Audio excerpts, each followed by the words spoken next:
Hey guys, tonight we're going to step quietly into the misty alleys of an ancient Chinese village where your job somehow is pulling out rotting teeth with sharpened bamboo and hoping no one dies of infection.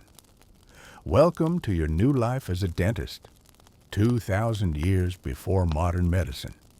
You don't have anesthesia. You don't even have gloves. But you do have chicken feathers gored scoops and a surprising number of terrified patients.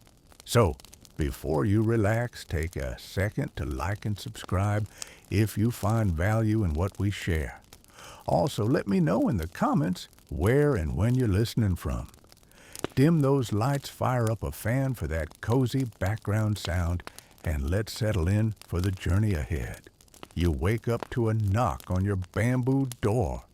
It's not a gentle knock. It's a knock that says, "I'm holding a live chicken and someone in my family can't chew." You're still rubbing sleep from your eyes as you open the creaky door and find a village woman holding a woven basket and a very unenthusiastic rooster. She doesn't even say hello. Just Ong I Kong Un George Nua. You look over her shoulder and see a hunched man groaning, both hands pressed to his swollen jaw. Great. Another early morning extraction.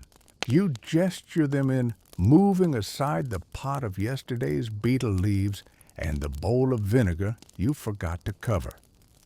The woman sets down the rooster, your payment obviously, and helps her husband onto your wooden stool.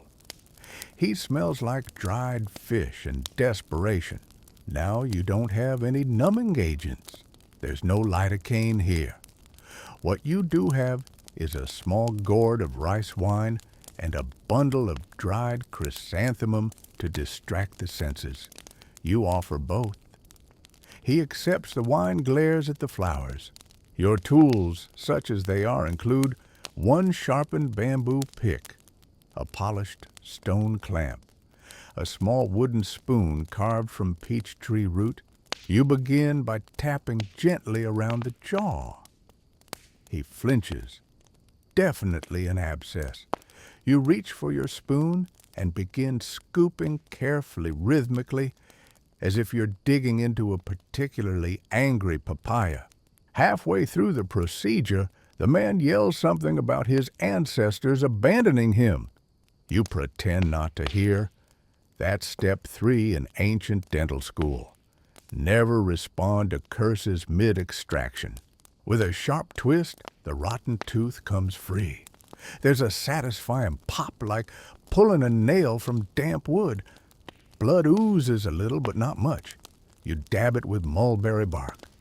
The man slumps in relief. His wife bows deeply. She retrieves the rooster and places it in your lap. "You've saved his life," she says, "and mine. He hasn't shut up in 2 days." You smile politely. You're already calculating how many eggs this chicken might lay. Outside, the mist hasn't lifted. Smoke from breakfast fires curls lazily into the air. You sit on your small stool and watch the rooster scratch at the ground. Just another Tuesday. But then another villager approaches. This one is holding a jar of honey and a nervous-looking teenager. "My son," he says. "He tried to chew sugarcane too early." You sigh deeply. It's going to be one of those weeks. By midday, your waiting line has doubled.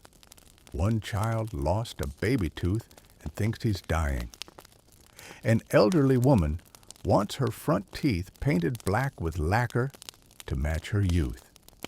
A farmer claims there's a ghost in his molar. You diagnose it as plaque. The chicken sits on your roof now watching as you extract, rinse, pat, and reassure. Your hands are sticky with honey beetle juice and occasionally tears. At one point, you pause to eat. Your meal, a cold rice ball, a slice of dried radish, and the rest of the rice wine from earlier It's not gourmet, but it's yours. You eat with your tools nearby because someone will knock again. And they do. This time, it's the village scribe. He brings you a bamboo slip with a carved note, invited to attend Lord Wu at Manor House. Immediate need. The note is sealed with red wax. That's not a request. That's a summon. You tuck your tools into your satchel, brush feathers off your robe, and set off. Lord Wu's manor sits on a hill surrounded by pine trees and gossip. The guards eye you suspiciously. You're not exactly upper class. Your robe is patched at the elbows. Your sandals squeak. Still, they let you in. The manor smells of incense and something sharper, like fermented plum and stress. You're led through 5 courtyards before arriving at a silk-draped room. Lord Wu sits reclined, fanning himself. His mouth is covered with a cloth.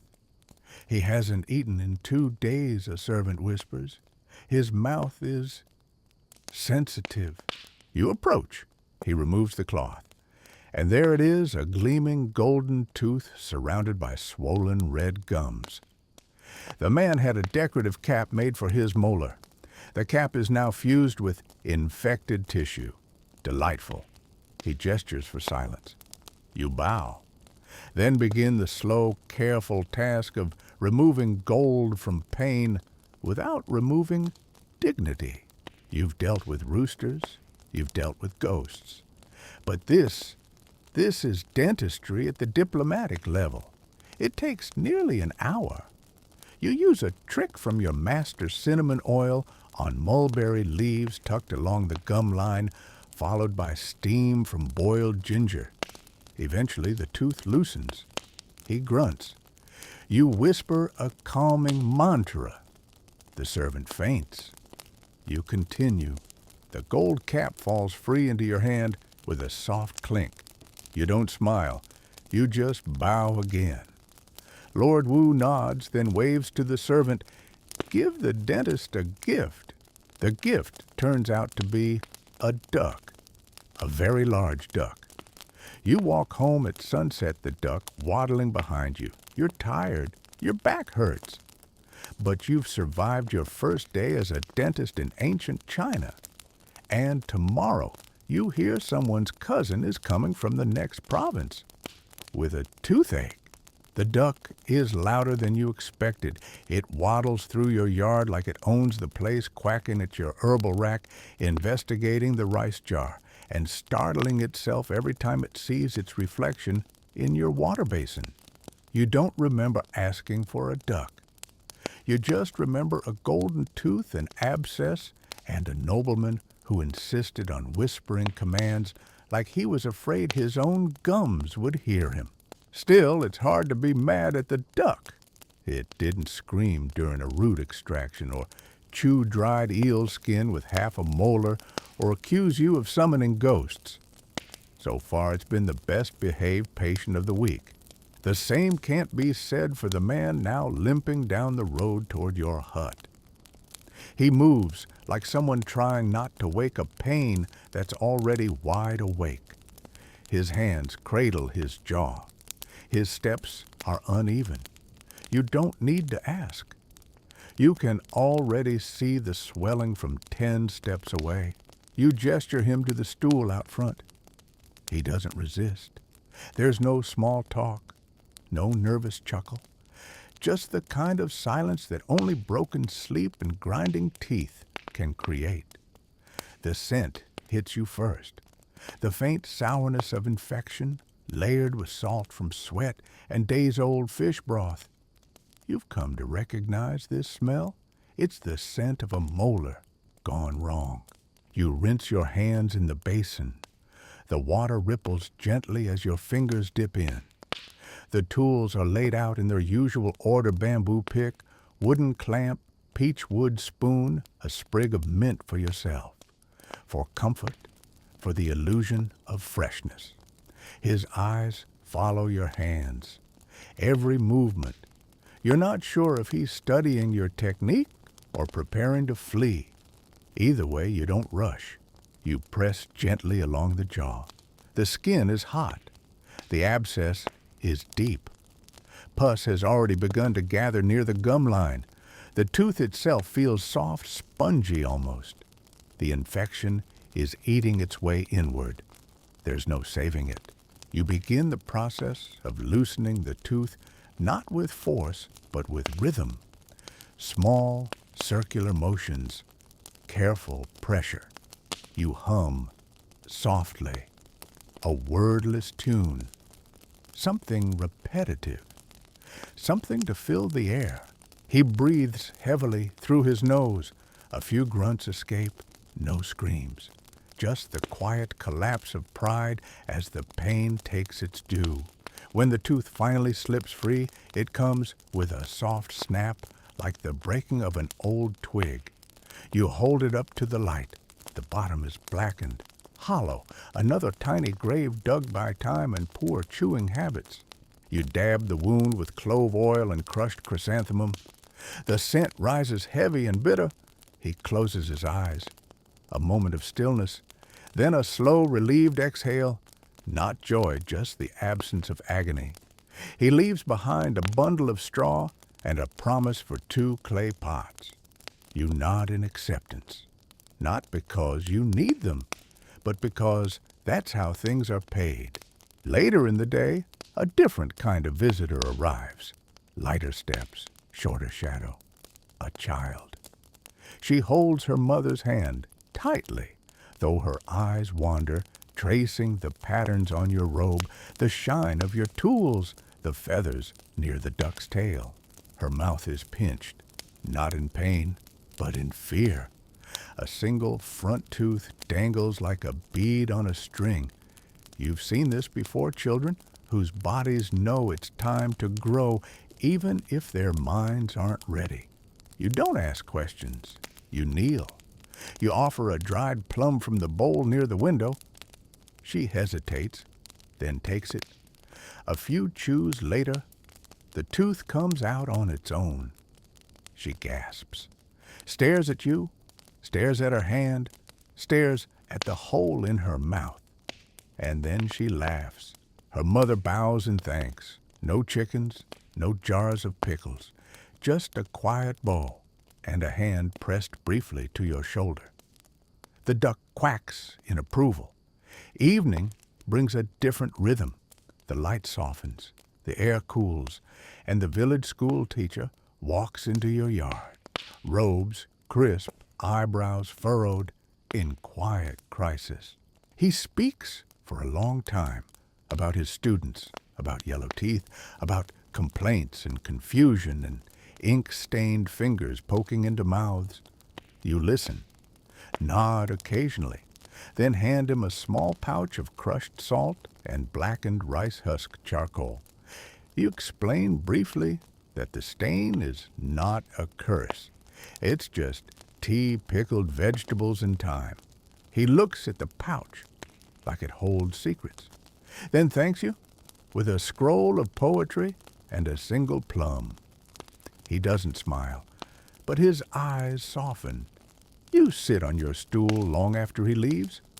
The duck has settled under the herbal rack. The wind carries the faint scent of pine smoke and fermented bean paste. Your fingers ache. The tools are stained. You still haven't eaten dinner. But there is a calmness here. Not peace exactly, but the kind of quiet that only comes when people trust you with their pain and their teeth. You wake up sore, not the kind of sore that follows labor in the rice fields or carrying buckets from the well, but the deep, tight ache that settles in your hands after a day of precision. The sort of ache that only comes from gripping bamboo picks too long, from prying open too many jaws that don't want to cooperate. The duck, as usual, wakes up before you. It paddles in the water basin like it's the emperor of morning routines. You watch it for a moment, envious of its simplicity.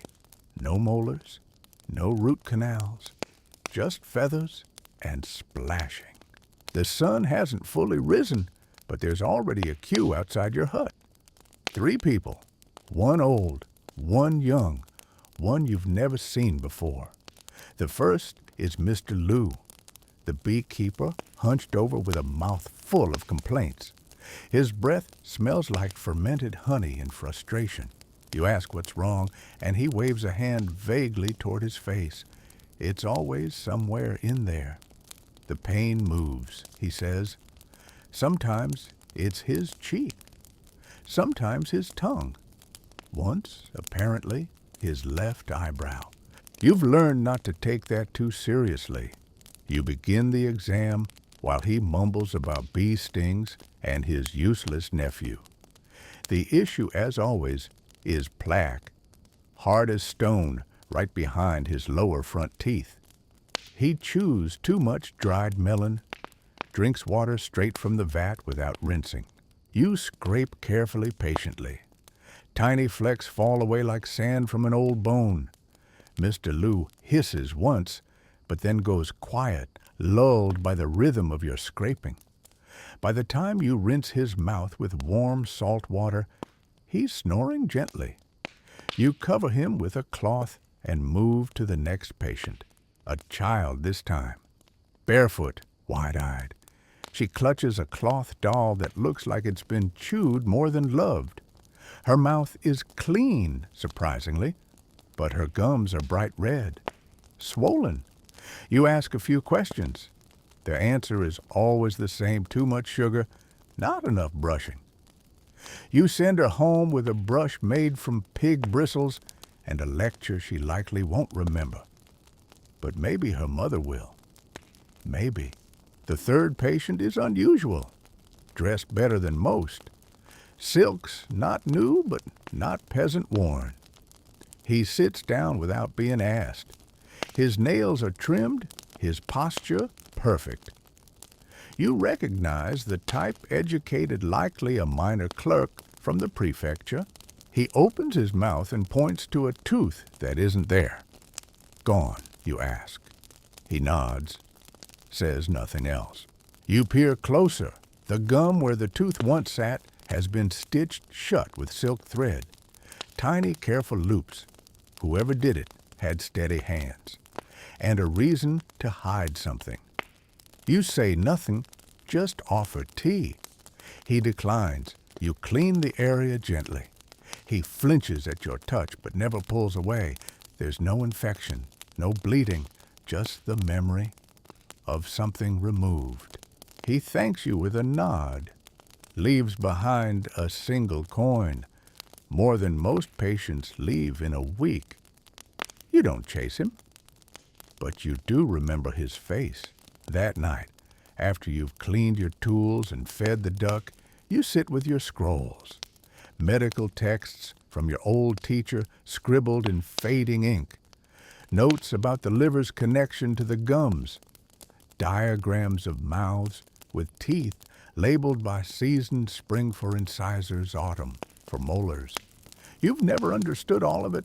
Some of it feels like metaphor, some poetry. Still, you copy them out again, because repetition feels like progress, even when you're not sure what you're learning. Outside, the wind rustles through the bamboo. The village quiets down except for one final knock at your door. You open it to find the headman's son, barefoot, sweaty, out of breath. "Come quick," he says. "It's my father." You grab your satchel. The duck quacks once as if in warning. The headman's house is larger than yours, but not by much. His wife paces the yard. His daughter is crying.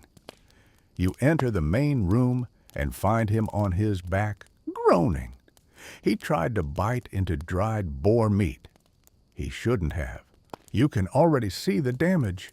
2 upper molars cracked, one pressing into the roof of his mouth.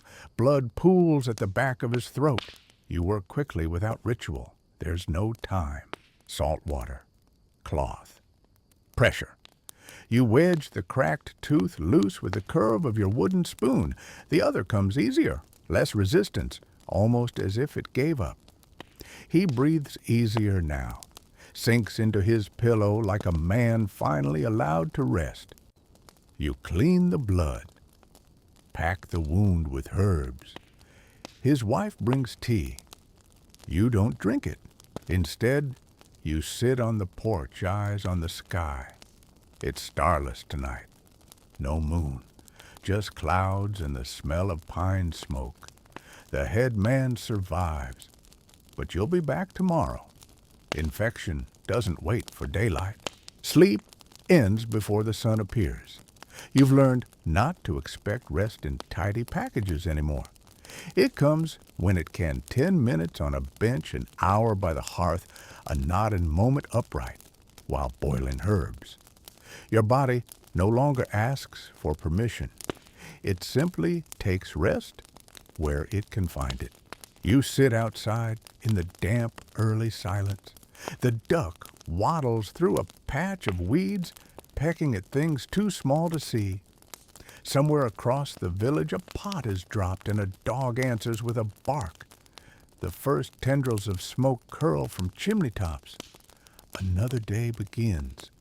The first visitor is unexpected yet familiar. He walks slowly, his gait betraying age, but not weakness. Your old teacher has returned. He doesn't announce himself. He doesn't need to. His presence carries the weight of long memory and the quiet authority of someone who no longer cares whether he's invited. His beard is fuller than you remember, and the walking stick he carries is smooth at the top from years of gripping. He surveys your little hut as if it's a student reciting lines. His gaze doesn't linger, nor does it criticize. It just observes. He sits on the stool without instruction. You prepare the rinse, a blend of chrysanthemum, crushed orange peel, and salt. He doesn't comment. You don't ask him to. There's no ceremony between teachers and their best students, just the unspoken expectation that things will be done properly. The problem, once visible, is simple. A lower molar tilted outward, likely cracked, possibly shifting into the neighboring tooth. The gum is inflamed but not infected. He's been chewing ginkgo again. You've told him before many times that those nuts don't forgive weak teeth. He once told you that he liked the resistance, that it reminded him of arguments worth having. Now the consequence rests inside his mouth like a pebble trying to become a knife. You work silently. Every movement you make is measured not just by function, but by memory. These are the techniques he taught you, scraping lightly with the edge of the pick, anchoring your pinky along the jaw to stabilize your grip, using breath to pace your motion. He taught you rhythm before he taught you precision. Now you move with both. The tooth loosens gradually. No cracking, no drama. Just a soft final shift as it surrenders its grip. You pack the wound with crushed ginger root and pepper leaf. There's no bleeding. He watches you clean your tools when it's over, then stands without assistance. No farewell. Just a small nod before he turns back down the path he came. It's the only approval you need. By midday, the noise reaches you. Children laughing. Not the ordinary kind, but the high-pitched chaos of something new. You follow the sound not out of curiosity, but responsibility. When laughter spreads in a village, it usually means either something joyous or something dangerously foolish. At the center of the square stands a man in a robe stitched from too many colors. His shoes don't match, and his voice carries like a merchant at a festival. Around him, villagers gather in a loose circle, some amused, others hopeful. He claims to be a healer, specifically a tooth magician. He performs with flair, shaking a rattle made of beans, lighting paper slips that give off sweet-smelling smoke, waving a fan dramatically 3 times before declaring patients cured. No tools, no touch, just ritual. One man clutches his jaw, sniffs a stream of smoke, and moments later announces he feels better. The crowd claps. Coins fall into the performer's bowl. You stand on the edge of the circle and say nothing. Your hands still smell faintly of clove and vinegar. There's a smear of ash on your robe from this morning's rinse fire. You've spent the past week pulling fragments of teeth from jaws infected beyond saving. You watched people cry with relief as pain lifted like fog. You've never used smoke or a rattle. You walk away before the show ends. That evening, there's a knock at your door. The man who sniffed the smoke now leans against your post. His mouth is swollen, his eyes glassy. The pain has returned, or perhaps it never left. The magician is gone packed up before sunset, left with his coins and his fan, left you with the consequences. You clean the man's mouth, drain the abscess, and remove the offending molar in silence. His gratitude is loud, but brief. By the time the moon rises, he's asleep on the mat by your hearth, breathing softly. You sit beside him and clean your tools, the scent of vinegar rising like memory. You make notes on a piece of bark paper, nothing poetic, just patient condition symptoms outcome. You record the use of warm salt compress and peppermint leaf. You mark that no coins were offered. You don't mind. He offered trust instead. As the night grows colder, you light the fire again. The duck settles nearby, beak tucked under wing. You reflect not on the patient, but on the performer. His tools were lighter, his rewards heavier. But he didn't stay. He never intended to. There's something to be said for staying. You turn to your scrolls, old notes copied again and again, each time a little clearer. Some things you write for others, some only for yourself. One phrase you underline before sleep finally returns comfort is not a cure. The rain comes before the sun, not heavy, but insistent fine droplets that coat every surface in a thin sheen, turning dust to mud and roofs to drums. You wake to the sound of it tapping steadily on the thatch above your bed. It's the kind of morning that makes pain worse. Cold seeps into joints, tightens. Muscles wakes up every old wound and worn tooth in the village. You don't need a calendar to know what's coming. The queue begins early. One by one, villagers appear with shawls pulled tight and jaws clenched. Not all of them are in pain yet, but they've seen what happens when a tooth goes bad in the rain. They've seen cheeks swell like melons, heard moans that echo through thin walls, watched neighbors leave for the capital and never return because an infection found the bloodstream and traveled faster than a horse. So they come now before it's too late. The first is a rice farmer.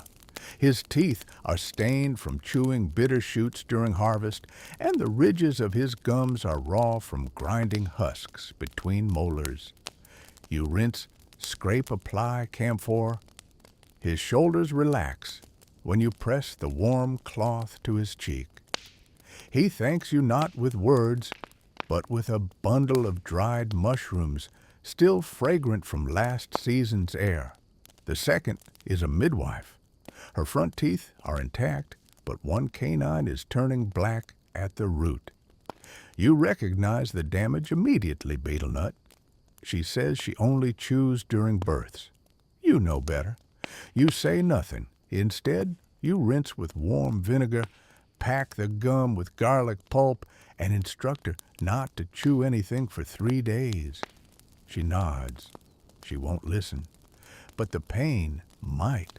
By midday, the line curves around your hut. The rain hasn't stopped. It's gentler now, but colder. The duck takes shelter beneath your herb table feathers fluffed in indignation. You haven't eaten. You haven't stretched your back. Your fingers ache from the repetition of cleaning and clamping the weight of constant carefulness. But you keep going. The next case is different. A man you've never seen before, not from your village. His clothes are thicker, woven with finer thread. His sandals have iron studs. He doesn't bawl when entering, only glances around like he's measuring the worth of your walls. You recognize the type. He sits, opens his mouth, and waits. Inside, 3 gold-capped teeth. Not decorative, not ceremonial, functional, sharp, heavy. But one is cracked clean, through the side exposing the pulp. You ask how it happened. He doesn't answer. You don't press. There's blood on his collar that doesn't come from his gums. You clean the tooth, gently, slowly. He doesn't flinch, doesn't blink. The cracked crown is removed with a hook and steady pressure. No questions, no gratitude. He leaves a silver coin on your windowsill and disappears into the rain. You stare at the coin for a long time.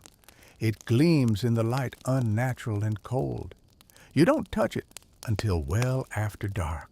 That evening, the rain grows heavier. Water drips through a small hole in your roof and gathers in your wash basin. The duck waddles in again, trailing muddy prints across the floor. You toss him a few seeds and listen to the distant sound of thunder rolling low along the hills. You clean your tools, each one wiped, dried, and returned to its place. There is comfort in order, a kind of ritual that grounds your mind when the world outside becomes too wet, too loud, too uncertain. You remember your teacher's words, how he once told you that a day without pain was a rare gift, that sometimes all you can offer is a little less suffering. Today you offered that more than 20 times. You brew a pot of tea from the last of your dried orange peel. Its scent fills the room like memory, sweet, slightly bitter. Reminds you of winter mornings in your apprenticeship when you'd wake early to boil water before the sun had cleared the frost from the eaves. You sit at your small table, sip slowly, and write down the day. You record the farmer, the midwife, the silent man with the silver coin. You don't write names. You never do. Only symptoms, treatments, observations. At the bottom of the page, you jot one more line. Rain brings fear before pain. You think of the children, how they run with bare feet through puddles unafraid. How the old grow quiet when the air smells like wet leaves and old stone. There's a superstition in some villages that teeth fall out faster during the monsoon. That moisture in the air softens the bones. You don't believe it, but you've also never seen an elder argue the point. Belief has its own roots, and they grow deeper than science. You lie down finally under a thin blanket that smells faintly of clove. You close your eyes to the sound of the roof dripping, of the duck mumbling in its sleep, of the wind sliding between the bamboo stalks outside. Tomorrow will come, and it will bring mouths to mend. The rain stops in the middle of the night. You don't hear it end, you feel its absence. The hush that follows is deeper than silence. It settles into the corners of your hut, stretches out under the floorboards, coils gently around your sleeping duck. When you wake, the world feels waterlogged and heavy like a sponge that's been squeezed but not quite dry. Outside, mist clings low over the village paths. Roofs drip slowly. Puddles reflect the gray sky like broken mirrors. The air smells of damp clay, burnt firewood, and something faintly metallic, maybe rust. maybe old blood, maybe both. You stretch your back and prepare the rinse basin. There's no urgency this morning, just inevitability. The first patient arrives shortly after dawn. A boy, no older than 10. His mother follows behind carrying a bundle of cloth and a nervous expression. The boy doesn't cry, but his lips tremble. His jaw is clenched tight, and you can see the puffiness in his cheek from a distance. The tooth in question is one of his molars, still baby, but clinging hard to its place. It hasn't fallen as it should. Instead, it has rotted down the side, leaving a gaping hole that touches the gum. You wonder how long it's been like this. The mother avoids your gaze when you ask for how long he's been in pain. You work gently. Children are not just smaller, they are more absorbent. Fear settles in them like smoke. You rinse with warm salt water and lay a compress of soaked flax over the side of his face. He doesn't flinch. He barely breathes. When the tooth finally lifts free soft like pulling a flower from wet soil, he doesn't even notice. His mother thanks you with a jar of sweet rice porridge and 2 pickled plums. You accept both because the gesture is heavier than the items. The next visitor is a traveling monk, thin, dust-covered, silent. He doesn't speak, but he shows you his problem: 4 lower teeth black at the base, one barely holding on. He sits with his legs crossed, hands folded over his lap as though this were meditation. You work in silence. The smell is strong tea-dried fungus and old pain. You suspect he's lived with this problem for months, maybe longer. You remove what you can, gently pressing peppermint oil into the empty sockets. He bows once before leaving, slipping a prayer bead bracelet onto your table without a word. Later that day, a merchant arrives. Not the usual kind who deal in salt or cloth. This one smells of lacquer and glue. His fingernails are stained from paint. He repairs zithers and flutes, and somewhere along the way cracked a molar while testing the hardness of a cherry pit.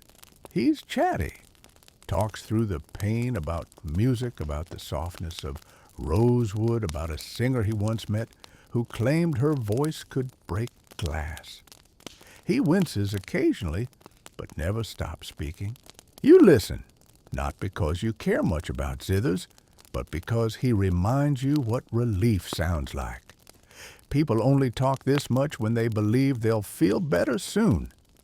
His cracked tooth splits cleanly during removal. He stops talking just long enough to exhale, then picks up his story where he left off. He pays with a small tin of tree sap resin for your herbs. He says, before walking off into the mist, whistling, you place the resin near your dried flowers and return to your stool. There's a moment of stillness then, a rare breath between patients. You pour yourself a cup of weak tea and stare at the grain of the wooden wall opposite you. It's warped, swollen from the rain, shaped by years of leaning of hands, pressed in fatigue of backs sliding down its surface after long days. The hut remembers more than you do. The moment doesn't last. There's a commotion outside, raised voices, hurried footsteps, the sound of pottery breaking.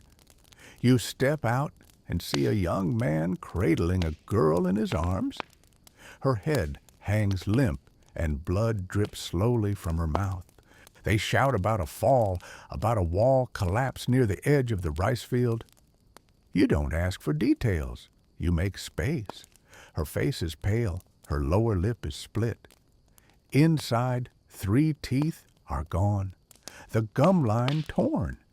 You clean quickly boiled water vinegar, crushed dandelion stem to numb the rawness. You can't fix what's missing. You can only stop what's worsening. You press a soft cloth into the wound and guide the compress into place. The bleeding slows. Her breath steadies. You look at the young man. He's shaking, not from cold, but from fear. You tell him to sit. You boil ginger and rice porridge.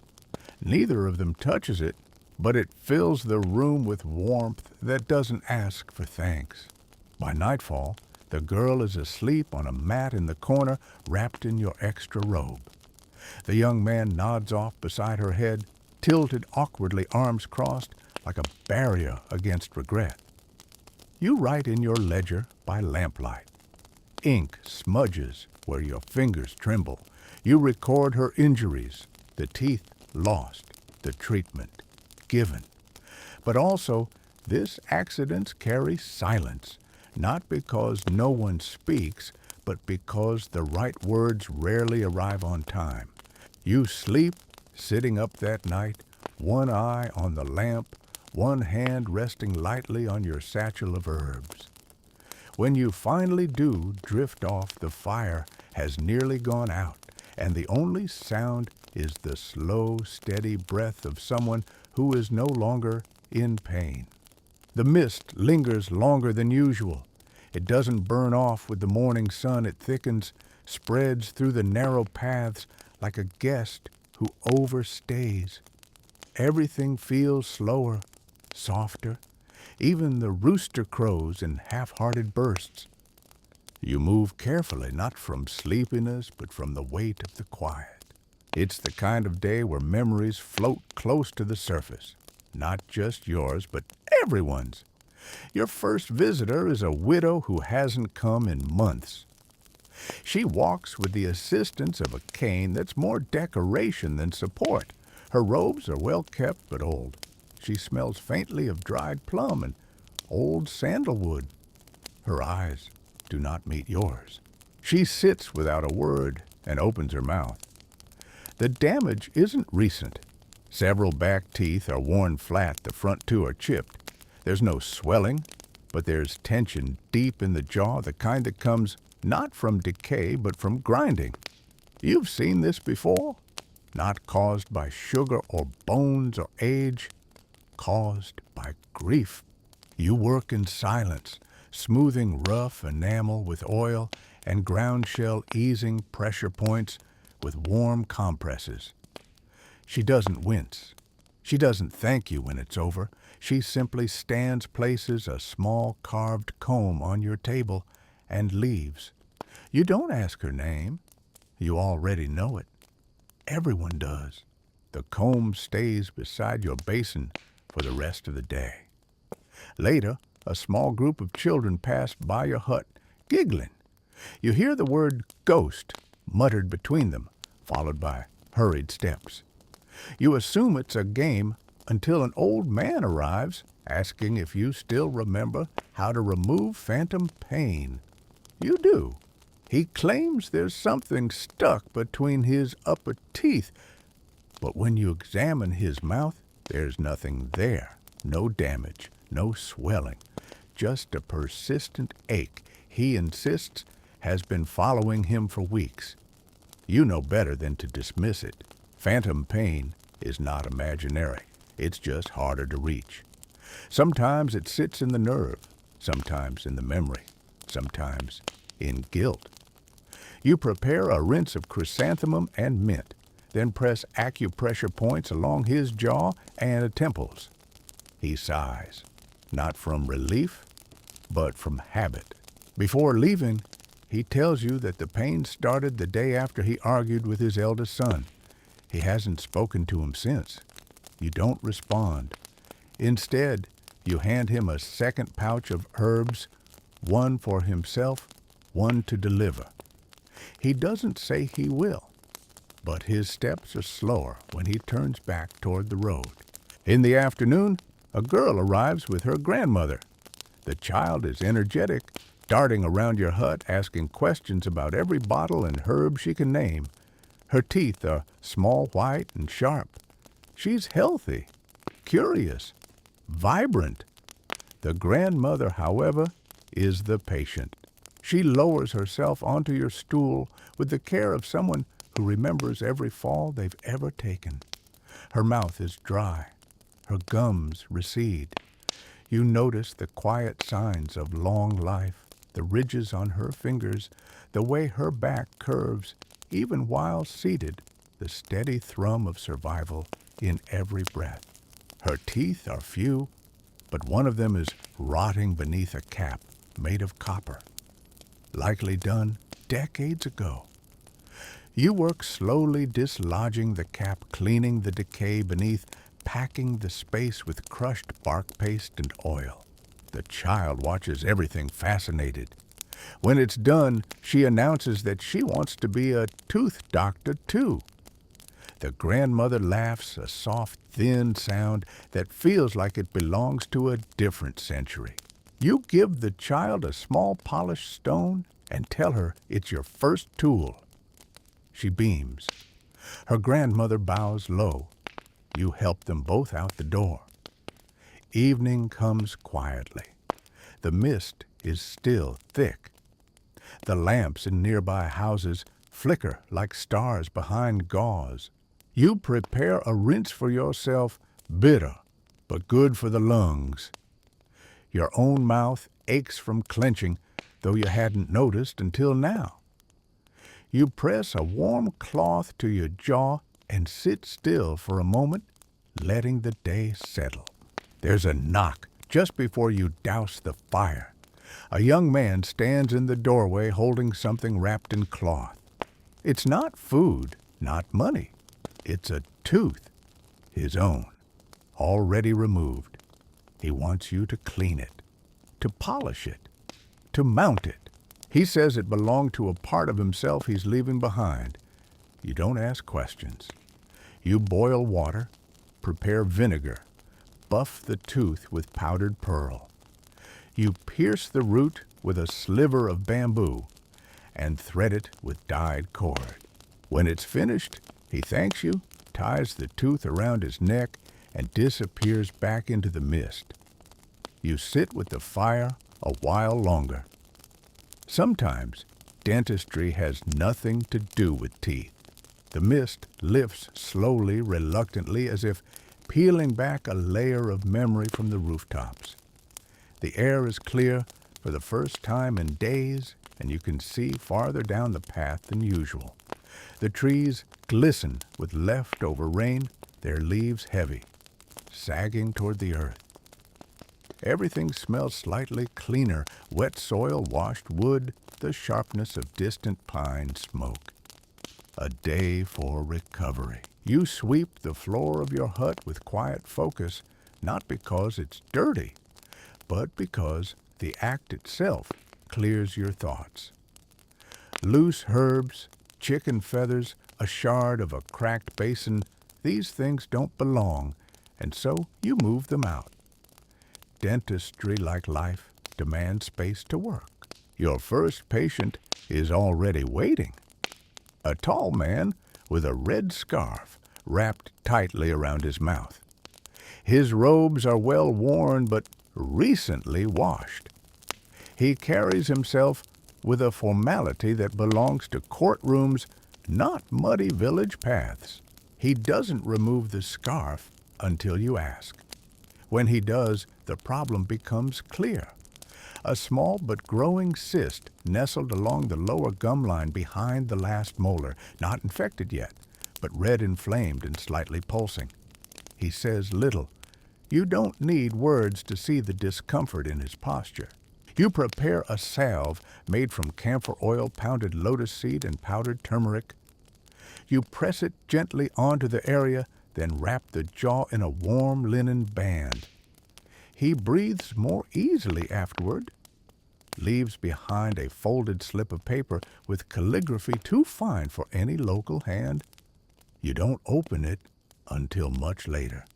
It simply says, "Thank you for choosing quiet over questions." By mid-morning, the village begins to stir in its usual way. Children chasing chickens, a woman shouting about missing bamboo poles, a dog barking at absolutely nothing. You're reminded that no matter how many teeth are lost or fixed, the rhythm of life grinds on cheerful in its indifference. Your second patient is a weaver. His hands are blistered dyed with indigo, his nails rough and stained. He's missing a lower incisor, not from decay but from a loom accident. You've heard of fingers getting caught, teeth rarely. He offers no explanation. You smooth the edge of the broken tooth beside the gap to avoid irritation. Offer a rinse, a balm, a few words about eating softer food. He nods, distracted. As he leaves, he fingers the threads of his robe as if measuring how much is left in his spool, not his body. You spend your break boiling herbs. The duck sits beside you, quiet, watching the steam rise with interest. You wonder briefly if it knows when people are sick. It always seems to draw closer on the harder days. The third patient is a woman in her late 30s. Strong, straight-backed, her expression guarded. She speaks quickly, explaining that her son has gone to the capital and she needs her teeth strong for when he returns so she can smile. You'll understand without needing further detail. Her teeth are worn but even, some discoloration, minor bleeding at the gum line. She's not in pain but in preparation. You clean thoroughly using mint oil and crushed coral to polish. When you hand her a small mirror afterward, she doesn't smile, just studies her reflection as if waiting for permission from a face she hasn't looked at properly in years. She leaves a spool of red thread on your table, bright, thick, and carefully wound. You don't touch it until evening. The day continues in waves. A boy with a cracked front tooth from biting an unripe plum, an elderly man convinced that worms are living under his gums, actually just tartar. A pregnant woman who complains her mouth tastes like metal. You rinse her mouth with vinegar and peach blossom tea. She tells you it helped.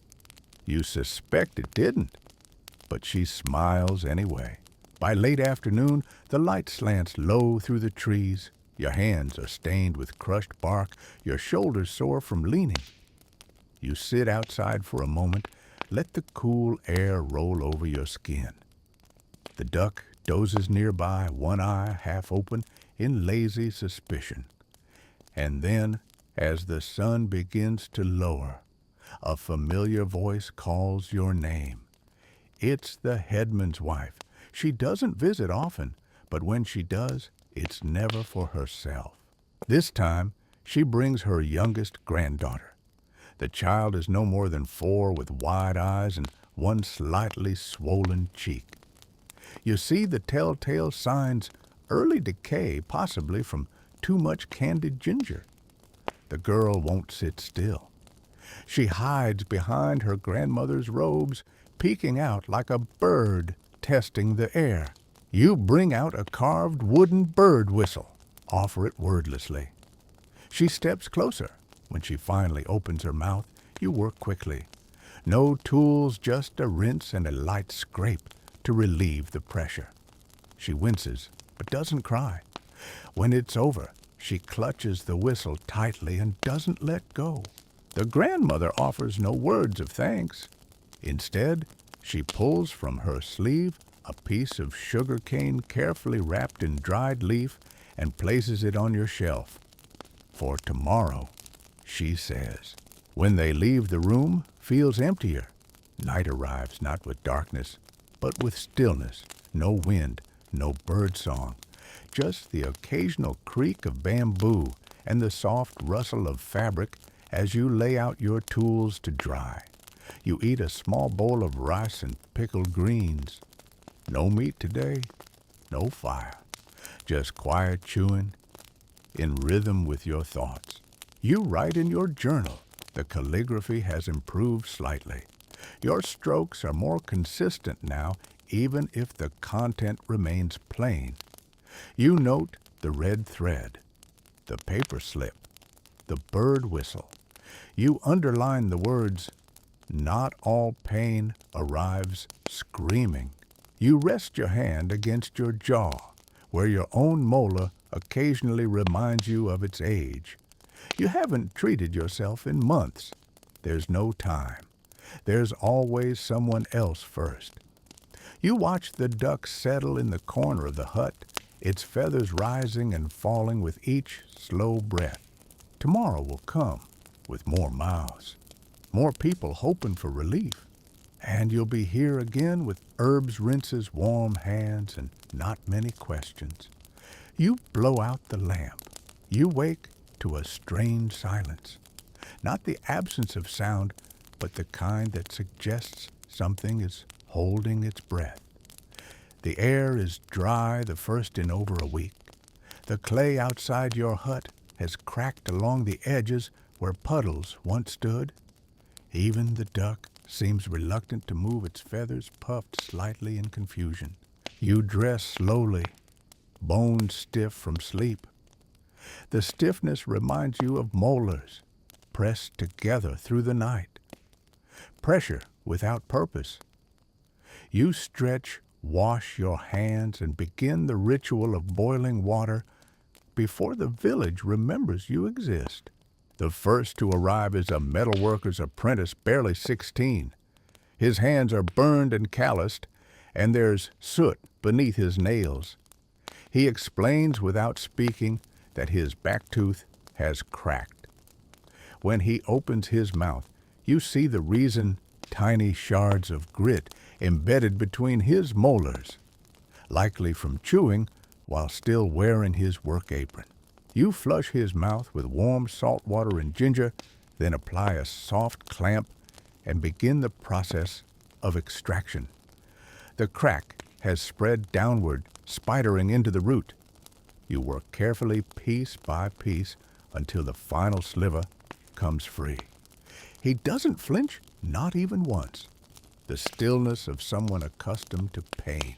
He leaves behind a tiny iron fish forged by hand, no larger than the thumbprint, a charm for the shelf. Next comes a woman you haven't seen in nearly a year, a basket weaver, thin as rice paper eyes, sunken from long days and not enough sleep. She doesn't complain, but her breath smells of fermentation and rot. Her gums have receded badly, and one tooth is holding on only out of habit. You ask gently how long she's been in pain. She shrugs. Since planting season, she whispers almost to herself. That was 6 moons ago. You work slowly, not because the procedure is complex, but because sometimes people need more time than the tooth does. You prepare a rinse of vinegar and orange peel, lay a heated stone under her neck, and hum softly as you clean the infection. When it's over, she places a dried lotus seed in your hand and walks away without another word. Midday brings a visitor, unlike the others, a young noble or someone trying to appear as one. His robe is embroidered with gold thread, his boots polished, but the dust on his sleeves betrays a long walk. He's not used to walking. He doesn't remove his outer robe until asked. Underneath his jaw is wrapped tightly in linen stained slightly at the corner. When you unwrap it, the smell tells you everything. His wisdom tooth is infected, deep, angry. The gum is stretched thin and purple, and there's swelling along the neck. You ask how long it's been. He glances away embarrassed. There's a servant nearby, silent, holding a leather pouch. You do what you can. Clean the wound. Apply camphor and myrrh. The tooth cannot be pulled yet. It's too close to the bone. Instead, you place a compress, give strict instructions, and write down a mixture for the servant to prepare twice daily. Before they leave, the servant places 3 coins and a strip of silk on your bench. The noble doesn't look back. You sit for a while after that. Nobles are different. They come for help, Late expect quiet and disappear quickly. But the pain is the same. Infection doesn't care about embroidery. By late afternoon, the village grows noisy again. A group of children run through the path outside your hut, waving palm fronds like swords. One of them trips, and moments later, a girl appears at your door, lip-bleeding, tooth dangling by a thread of flesh. You don't ask for details. You seat her, rinse the wound, press clove paste along the gum. The tooth comes out easily. She flinches, then laughs, because the pain has changed, and that makes it funny. You hand her a sweetened mint ball. She bows deeply, still holding her palm frond sword. The sun begins to fall. You sweep again, not because the hut needs it, but because the motion resets your body. Your hands ache from gripping, your neck stiffens from leaning, but the space is clean now, and that makes it easier to breathe. You prepare a rinse for yourself, peppermint and willow bark. You hold it in your mouth for a few moments before spitting it out. A reminder that you too have a body with limits.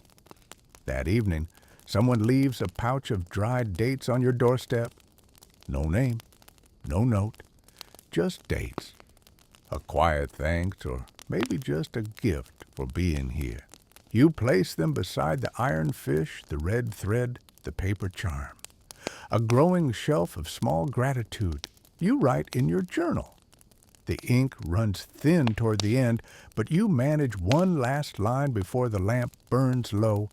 Every mouth carries a story, but only some ask you to listen. You close the book. Tomorrow, there will be more. The sun rises sharp and clear.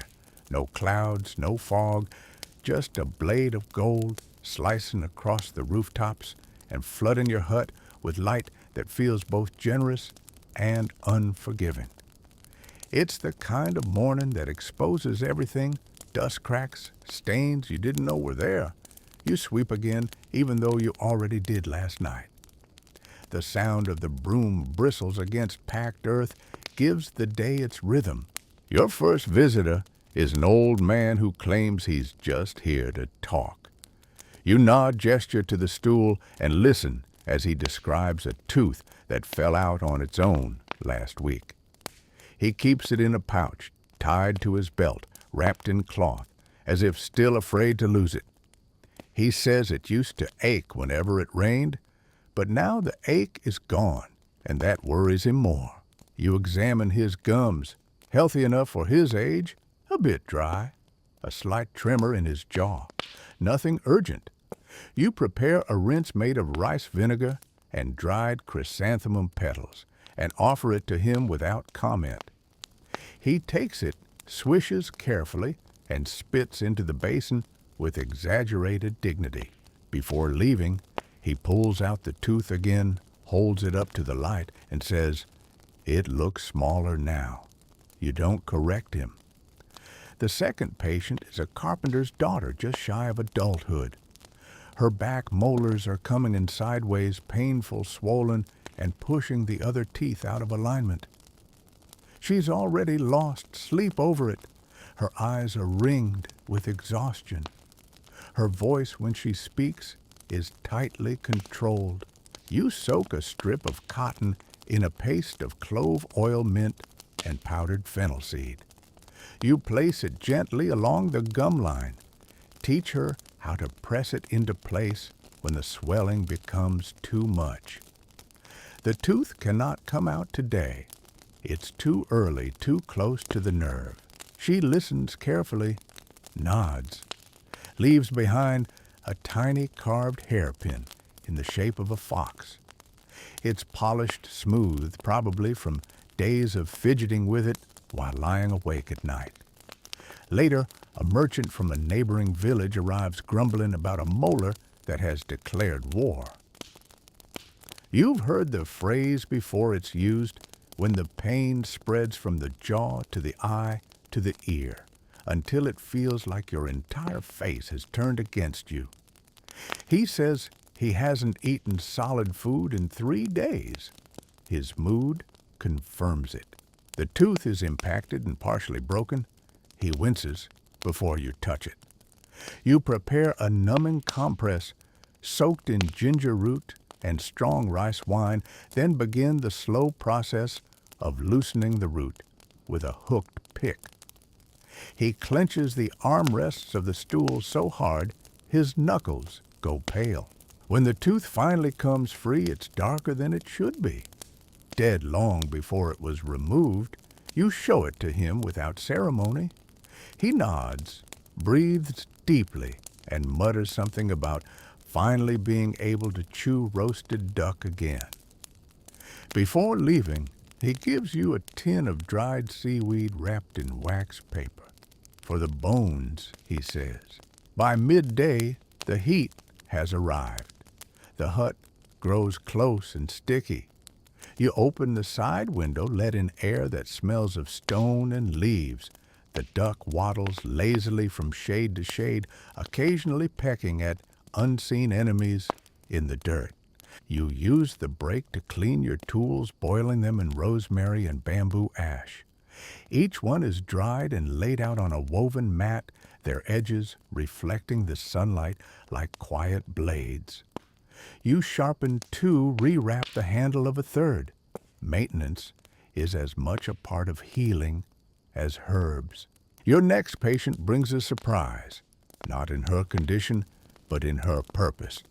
She's the village midwife's niece, newly apprenticed, and she wants to learn not about childbirth, but about teeth. She believes the mouth holds secrets, that how people clench or speak or breathe tells more about them than any pulse. You nod slowly. You've thought the same for years, but never said it aloud. You give her a stool in the corner, a bowl of herbs to grind, a list of names to memorize: clove, myrrh, calamus, white willow, cinnamon bark, lotus stem. She begins with diligence and only occasionally glances toward the tools on your table. That evening, a boy arrives, carrying a wrapped bundle. His mother stands behind him, arms crossed, trying not to speak. The boy has lost 3 teeth this week, too early, too fast. His mouth shows signs of a fever, mild ulcers, softening enamel, malnutrition maybe, or something worse. You rinse his mouth gently, prepare a paste of licorice root and powdered bone ash. Apply it with care. He doesn't cry, just watches you with wide, distant eyes. When it's over, his mother hands you the bundle. Inside are 5 pieces of dried tofu and a note. Please make him better. You place the tofu beside the tin of seaweed. Another quiet reminder of the line between help and hope. Night falls more suddenly than usual. No colors, just a quick fade into darkness. You light the oil lamp, boil 1 last kettle of water, and sit on the step outside your hut. The duck joins you. Neither of you speaks. You look at your hands. There's a small cut on the side of your thumb, dried now, probably from the sharpened pick. You wash it carefully, wrap it in linen. You've bled before. You'll bleed again. You return to your journal. You write the names of the patients you'll remember, even if only by their pain. You draw the shape of the molar that came out today. Sketch the fox-shaped hairpin. Press the old man's tooth between 2 pages and fold them closed. Then, one final note. The more teeth I remove, the more silence I learn to carry. You douse the lamp. Tomorrow will knock again, and you'll answer. The day begins with wind, not violent, not loud, but constant. It sweeps through the village like an invisible broom, knocking loose thatch from rooftops, rustling bundles of drying herbs, and carrying with it the crisp, dry smell of mountains far beyond the horizon. You feel it on your face before you open your eyes, And by the time you rise from your mat, your hut already feels less like a room and more like a place the air is simply passing through. You light the fire with difficulty. The wind resists your flame, forces you to cup your hands around the spark and wait. Patience. That's what this wind demands. Your first visitor is a stonemason's wife. Her steps are quick but uneven, as though she's been holding her breath all morning. She says nothing as she sits down. You notice her right cheek is swollen, but not from infection. She's been biting it. The inside of her mouth is torn in a half-circle pattern, a habit, not an accident. There's no tooth decay, no inflammation, just tension. You've seen this before, jaw clenching in the night, the body grinding against its own edges. You prepare a compress of mulberry bark and sesame oil, warm it gently, and apply it with firm hands. Not to cure, but to signal you are allowed to release. She doesn't speak, but her shoulders drop. She places a thread bracelet on your shelf before leaving. Purple and gray twisted tightly like something made during a long wait. The second patient is a traveling scholar, judging by the ink stains on his cuffs and the faint smell of bamboo paper clinging to his robes. He speaks fast, as if trying to outrun his own breath, explaining that his gums bleed every time he reads aloud. You nod, not because you understand, but because he needs the gesture. His teeth are mostly intact, but his gums are raw, overbrushed. He's been using coarse cloth, probably with salt or ash, too often. You tell him, without saying it directly, that sometimes discipline becomes damage. You prepare a tea of sage and pear skin, offer it as a mouthwash, and recommend softer brushing with willow twigs. He takes your advice as if it's scripture. Before leaving, he scribbles a poem on scrap parchment and places it face down beside your bowl of dried fennel. You don't read it right away. By midday, the wind sharpens. It rushes between the huts, picking up dust, bending the branches of peach trees that haven't borne fruit in years. The duck huddles close to your stool feathers pressed tight. You eat a lunch of cold rice and salted cucumber, eaten quickly between sterilizing your tools and checking your bandages for wear. The next patient is not alone. She arrives with her husband, but it's her mouth that's in trouble.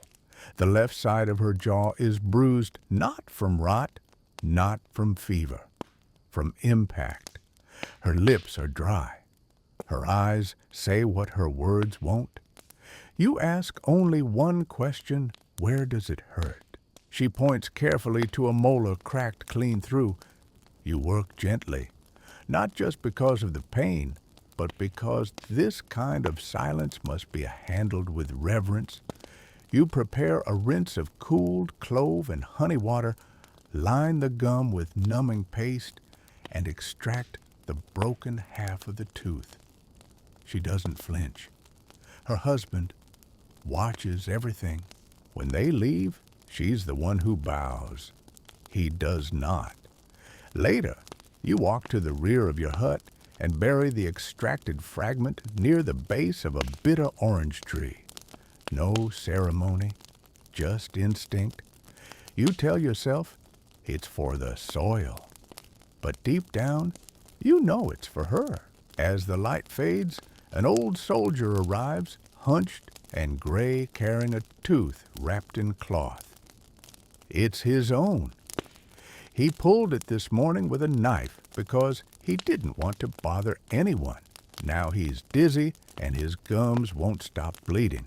You say nothing, just nod and help him sit. You rinse the wound, pack it with powdered cinnamon and plantain root, and offer him water steeped with jujube.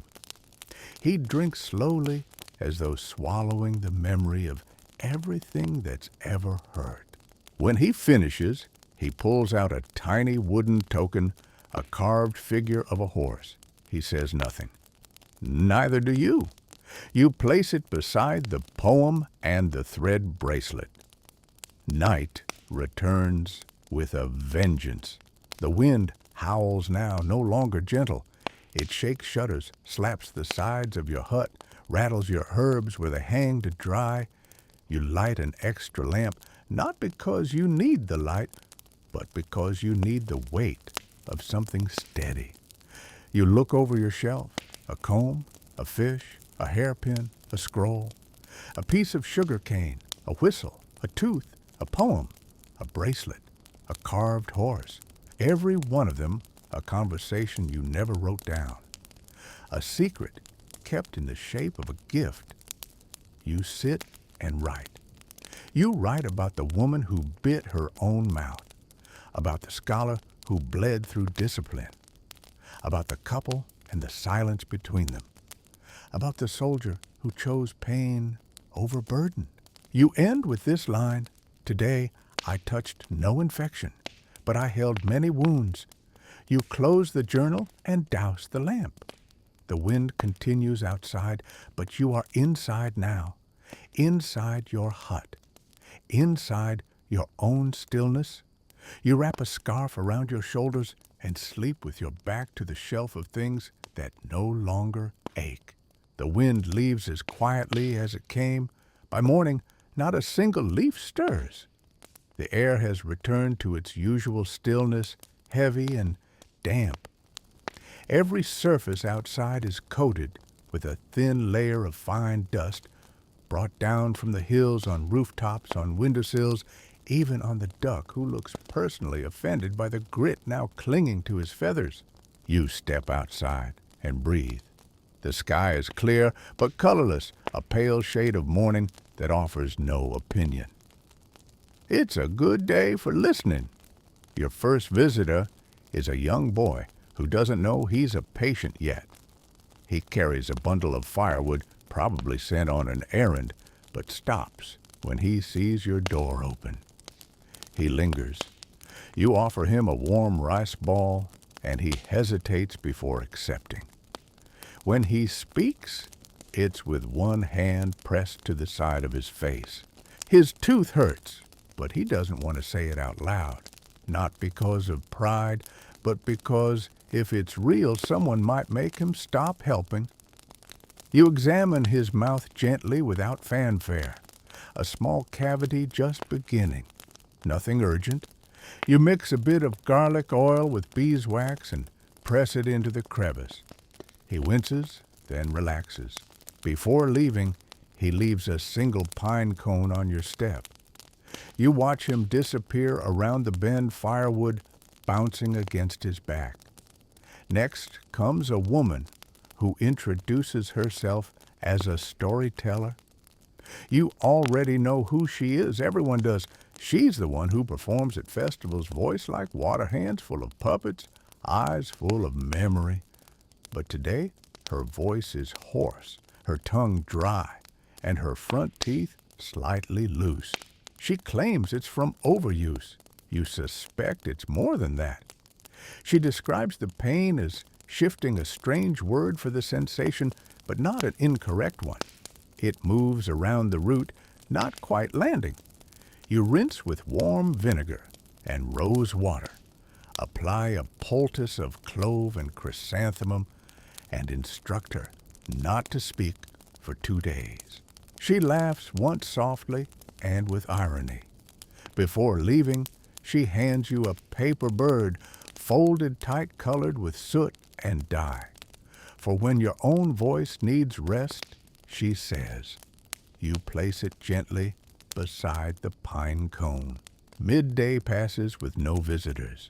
You spend it reorganizing herbs, grinding bark into powder, sharpening 2 picks whose tips have dulled.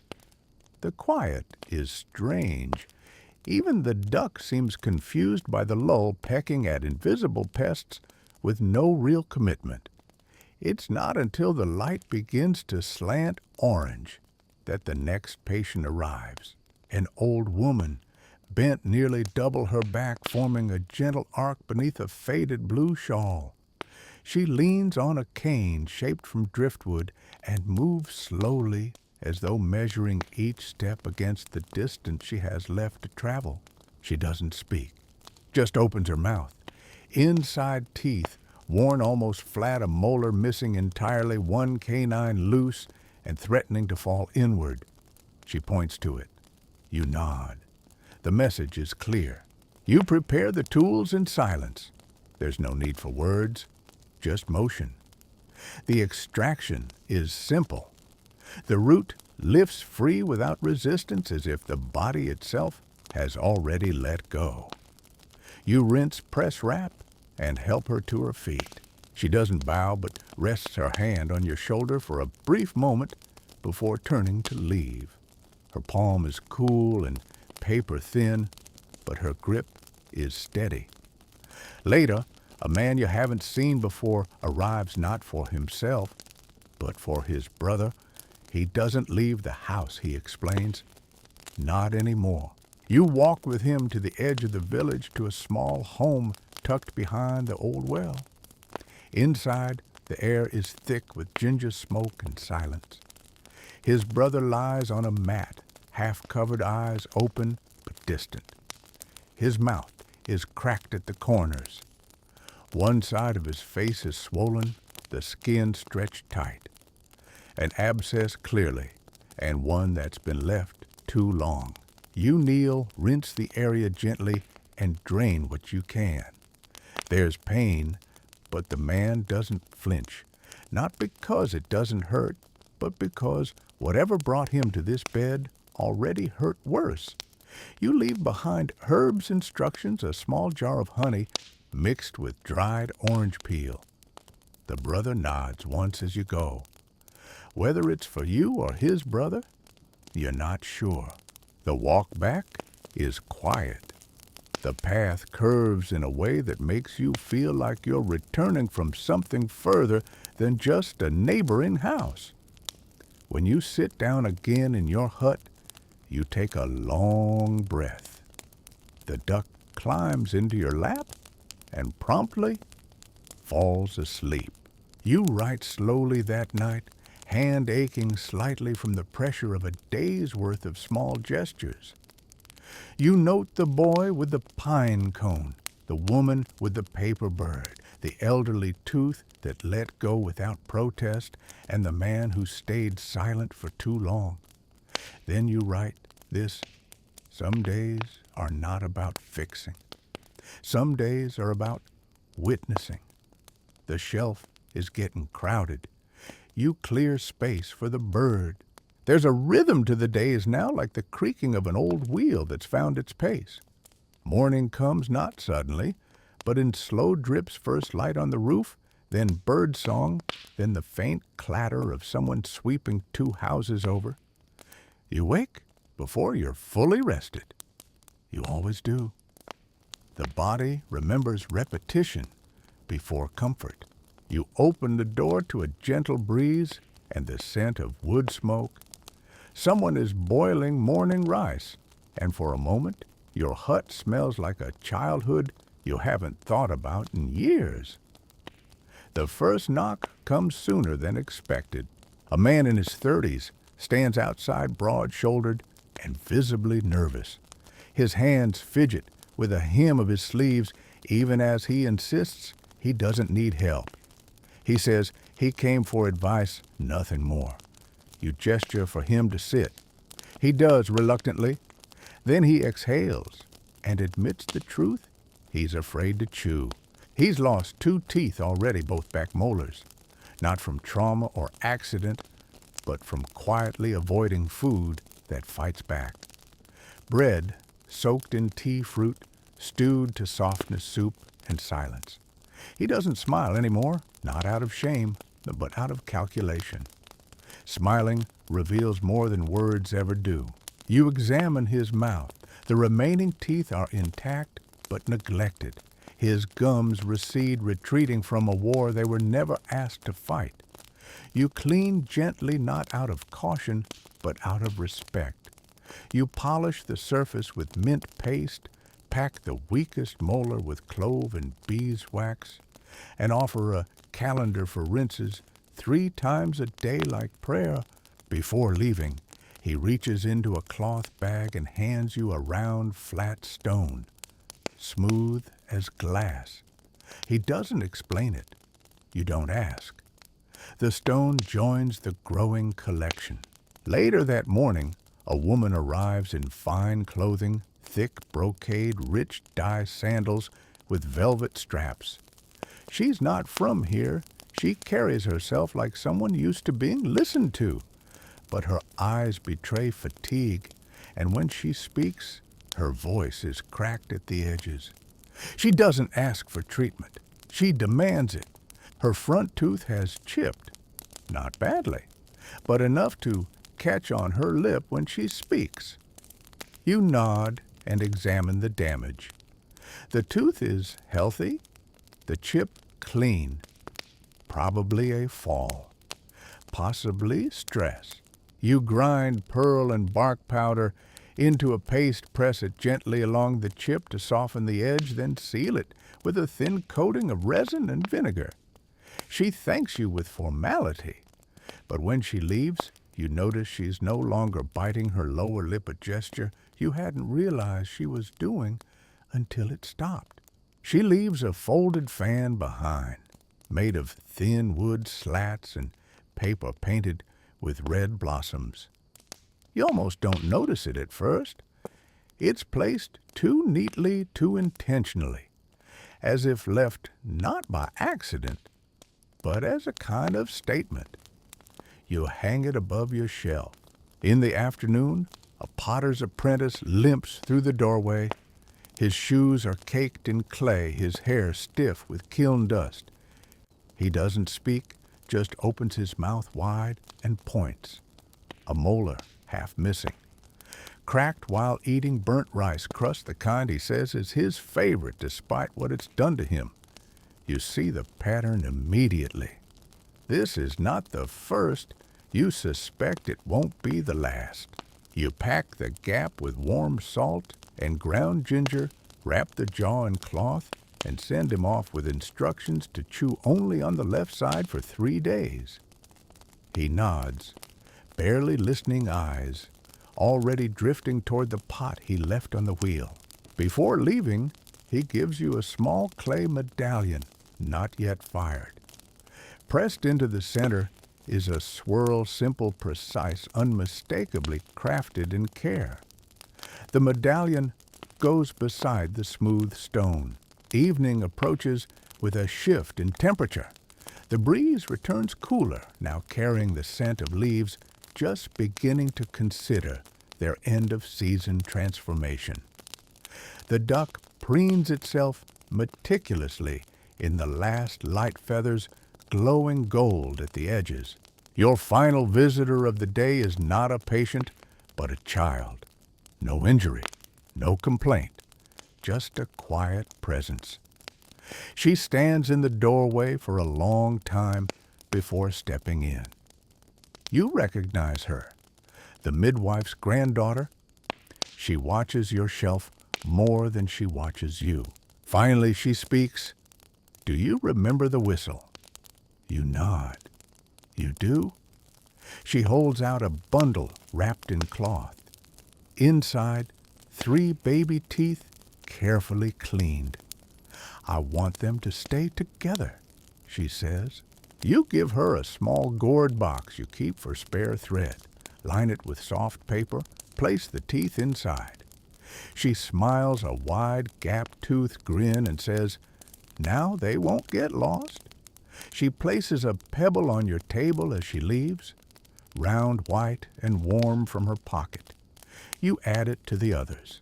The day ends quietly. No rush, no emergency, just the slow, satisfying ache of usefulness. You clean your tools under lamplight boiling water, sending up gentle plumes of steam that curl against the ceiling beams. You write down everything, as always.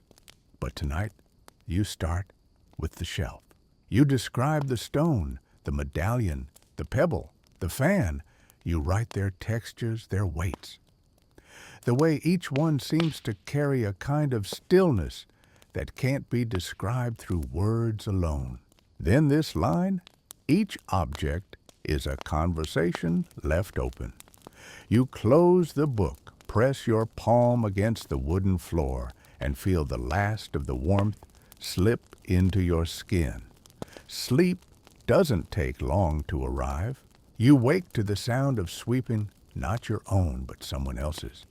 The rhythmic scrape of broom bristles on packed dirt just outside your hut. It's not the wind. It's deliberate. You wait for a knock that doesn't come. When you finally open the door, the space is empty. But the path has been cleared, neatly, carefully, as if someone wanted you to start your day with less dust underfoot. You don't try to guess who. Some gifts arrive anonymously, and that's part of their shape. You drink a bowl of warm tea, bitter with dried rind and bark, and let your breath catch up to the daylight. The duck sits quietly in the doorway, blinking at the horizon. You both enjoy the pause. The first patient is a fisherman's daughter. She arrives barefoot, hair wet from the morning river, holding a cloth bundle tied with twine. Inside is a cracked molar, already removed. She explains, in a voice that barely lifts above the wind, that she used a stone and a stick to pry it out. It was loose anyway, she says, but her eyes tell the truth. She didn't want to ask for help. Not because of pride, but because of cost. Asking always feels expensive when you have little to give. You inspect the gap. It's clean, no infection. You rinse gently with cooled camphor tea and apply powdered bone ash to close the wound. She exhales for the first time in what feels like hours. Before she leaves, she unties the cloth bundle and gives it to you, not the tooth, but the fabric. A small square of old sailcloth frayed at the corners with tiny fish patterns stitched by hand. Left over, she says. You fold it once and place it on the shelf. Mid-morning, a boy arrives, not for himself, but carrying a message. His grandmother can't walk today, but her mouth aches. You follow him across the village through an alley that smells of pickled vegetables and laundry soap until you reach a narrow home with a slanted roof and windows so small they seem embarrassed to exist. The grandmother lies on a woven mat, mouth covered with a handkerchief. She removes it when you enter. Her teeth are worn flat, her gums swollen along the upper ridge. She doesn't complain, just looks at you the way the sick do when they've decided not to hope too loudly. You mix a rinse of ginger salt and steamed vinegar. Gently, you massage her jaw, applying pressure points behind the ears and beneath the cheekbone. She sighs softly, more air than sound. Before you leave, the boy gives you a spoon, carved from bamboo. Too small to eat with, probably made by hand. You nod and carry it home in your sleeve. Later, a man you know only as the candle maker visits for the first time. His mouth is full of wax burns, not serious, just evidence of a life lived too close to flame. His lower lip is blistered, and one canine has chipped where he bit into a cooled mold. He laughs as you work, saying, "It's my own fault for trying to taste my trade." You apply a salve of aloe and mint, then coat the chipped edge with powdered pearl mixed in resin to smooth the surface. He tells you he once made a candle shaped like a lotus that no one wanted to buy. Too pretty to burn, they said. He left it at the temple instead. Before leaving, he hands you a wick unfinished, wrapped in beeswax, smelling faintly of smoke and honey. You place it on the shelf beside the spoon. The afternoon is warm. You sit outside, letting the sun rest on your hands. The duck lies in the shade, eyes closed, but not asleep. You think not for the first time about how many people carry quiet pain. Not the kind that knocks, but the kind that waits until there's no one around to notice. The last patient arrives late, a teacher, not from this village. You've seen him pass through before, always walking, always reading while he walks, lips moving as he mouths silent texts. Today, he arrives with a jaw clenched tight and a notebook tucked under his arm. He opens his mouth only slightly enough for you to see the back tooth pushing sideways through inflamed gums, a wisdom tooth trying to arrive too late in life. You don't extract it, not yet. Instead, you prepare a compress of cold tea leaves and dried persimmon. You teach him how to press it along the gum line when the pressure rises. He thanks you by tearing a page from his notebook, one already filled. Not with words, but with a hand-drawn map. You don't recognize the places, but in the corner there's a drawing of a tiny hut beside a duck. You place it on the wall above the herbs. That night, you clean your hands with care, scrub beneath the nails, re-wrap the bandage around your thumb where the skin has cracked. You boil a small pot of clove water and inhale the steam. You let your lungs carry the day out slowly. You write in your journal. You list the gifts, sailcloth spoon, wick map. You write their textures, their weightlessness, the way they each seem to offer more than they physically contain. And then some things are given to be used, others are given to be held. You don't specify which is which. You blow out the lamp and fall asleep with the faint scent of beeswax still clinging to your shirt. The air is thick and slow like water just before it boils. Clouds have gathered, not dark, not yet angry, but present in a way that makes the whole village speak in whispers. Even the animals seem cautious. Birds flutter low to the ground. The duck stays indoors, sitting near the hearth, as if it knows something you don't. You stir your rinse water slowly this morning, not because you need to, but because you're delaying the moment you have to face another line of stories carried in jaws and gums and half-swallowed shame. The first to arrive is a boy not much older than 6, holding a bundle of leaves in both hands. He says his grandfather told him to bring it to you. When you ask why, he opens his mouth wide, revealing a row of baby teeth and one stubborn molar wobbling like a loose nail. It's not ready, he says. But he said you'd know when. You smile softly. You do know. You ask the boy to chew on a clove, show him how to roll it near the root, how to listen to what the ache is telling him. The tooth doesn't need to be pulled. It needs permission. You send him home with a ribbon of mint bark tied in a loop, a reminder that not all healing happens here. He leaves the bundle of leaves behind. When you unwrap it, inside is a bird feather and a small piece of salt-crusted seaweed. Offerings from a grandparent who still believes in balancing the body with symbols. You place them together on your shelf. Mid-morning, a woman in mourning clothes appears, her veil pulled low. She says nothing. Her mouth is closed when she sits and remains closed even as she points to her cheek. You see the swelling, a minor abscess likely from teeth clenched in grief. You don't ask who. The veil says enough. You prepare a compress of cooled vinegar and crushed garlic. Hold it against the jaw press lightly.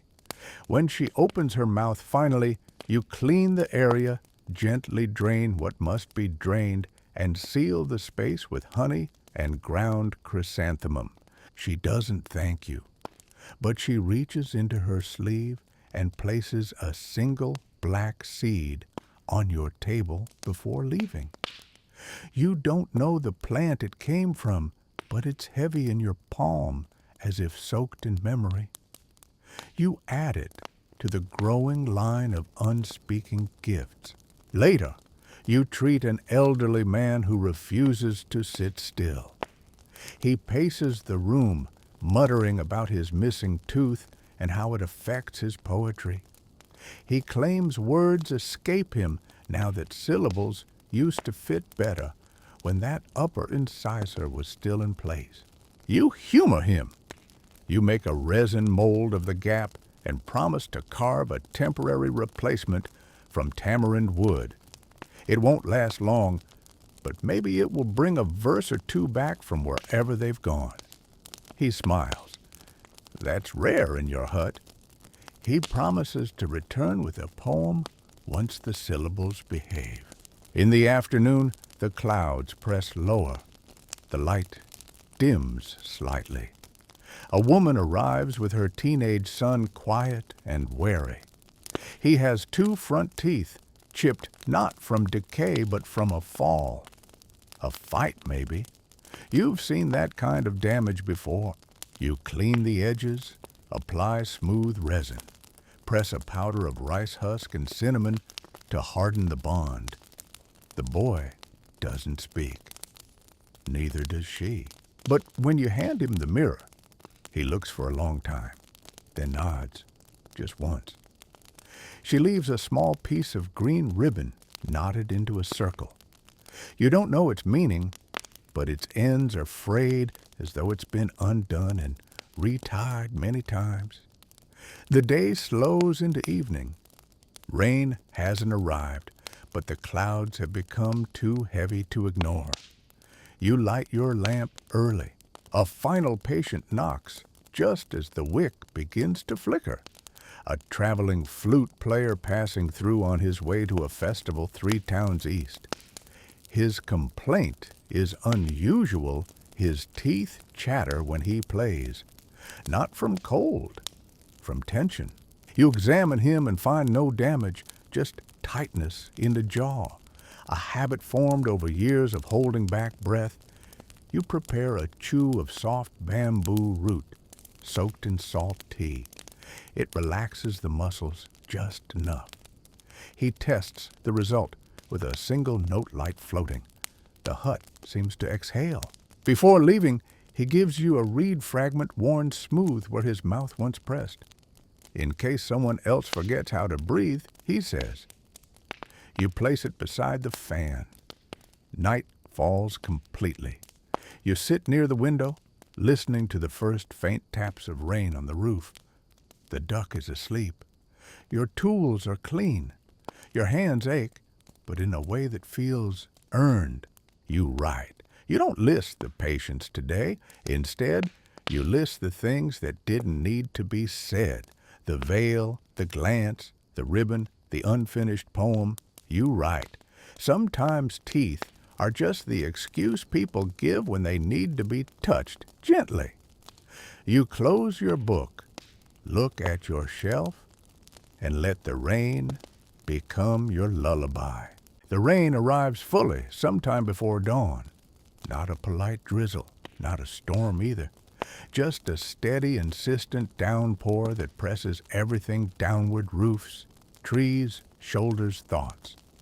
It drums on the thatch, seeps through cracks in the clay pools along the edges of your doorstep. You wake to the sound of it swallowing the usual morning.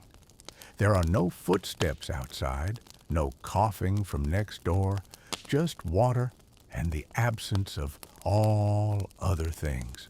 The duck refuses to leave its corner. It sits fluffed and judgmental, watching each drip from the ceiling, as if expecting an apology. You light the fire later than usual, boil tea more out of habit than thirst. Your tools sit clean and untouched. For a while, it feels like the day might pass in silence, but silence, like teeth, rarely stays whole for long. Your first patient is a soaked farmer, shoulders hunched against the weight of his own drenched clothing. His jaw is tight, his cheeks sunken. He says he hasn't eaten in 2 days, not from hunger, but from fear. There's a sharp pain at the back of his mouth, and he's convinced it means infection, that something inside is spreading, that the cold in his bones isn't just rain. You examine him slowly. The molar is intact, the gum inflamed but clean. You see the real cause, an ulcer beneath the tongue, likely from stress, possibly from biting too hard in his sleep. You prepare a rinse of licorice and warm honey, wrap a cloth compress around his neck, and instruct him to sip broth for the next 2 days. Chewing, you tell him, can wait. He nods once and places a half-rotted peach on your shelf. Didn't know what else to bring, he mutters. You don't remove it. Mid-morning, the rain lessens, but never stops. A young girl arrives carried on her brother's back. Her eyes are wide, unfocused, her lips cracked from fever. She doesn't cry, but her teeth chatter in bursts, even when wrapped in blankets. You ask no questions. Her gums are bright red, swollen in half-moons around each incisor. A gum fever, the kind that comes in humid months and settles like steam beneath the skin. You grind dried lotus and coriander into a thin paste, let it cool, and dab it gently into the creases of her mouth. She shivers, but breathes more slowly. Her brother watches from the doorway, his tunic soaked his knuckles white, where he clutches the lintel. When they leave, he places a bent copper coin on your bench, not as payment, but as something weighty to leave behind. Later, the rain picks up again, harder now, slapping leaves off trees and sending chickens to shelter beneath carts. The village path becomes a river of red mud. You don't expect anyone else, but someone comes anyway. A woman dressed in scholar's robes, water beading along the edges of her sleeves. Her mouth is clean, her breath steady, but her jaw moves slightly as she stands, a slow, grinding motion like stone over stone. She doesn't ask for anything, just says she teaches poetry and cannot sleep. You examine her carefully, no decay, no breaks, but her molars are worn flat edges filed down by worry. You prepare a soft jaw wrap soaked in vinegar and willow bark, bind it around her head, and offer her a square of felt soaked in lavender oil to place beneath her pillow. She bows deeply, leaves behind a bookmark etched with lines from a poem about wind and time. You tuck it into your journal. Evening approaches. The path outside your door is empty. The only sound now is the rhythm of rain against earth and the occasional groan of bamboo bending under its weight. You think the day is done, but then one last visitor. He arrives, limping, his leg wrapped in rags, but it's not his foot that's brought him to you. It's his mouth, which he cannot open fully. He communicates with gestures, points to his jaw, then to his temple, then shakes his head slowly. You recognize it immediately. Lockjaw. Tetanus, likely from a wound he didn't clean. There's little you can do now, but you do what you can. You crush garlic and ginger together, apply the mixture to the sides of his neck, press warm compresses into the muscles. You brew a broth thick with vinegar and herbs he can sip slowly with effort.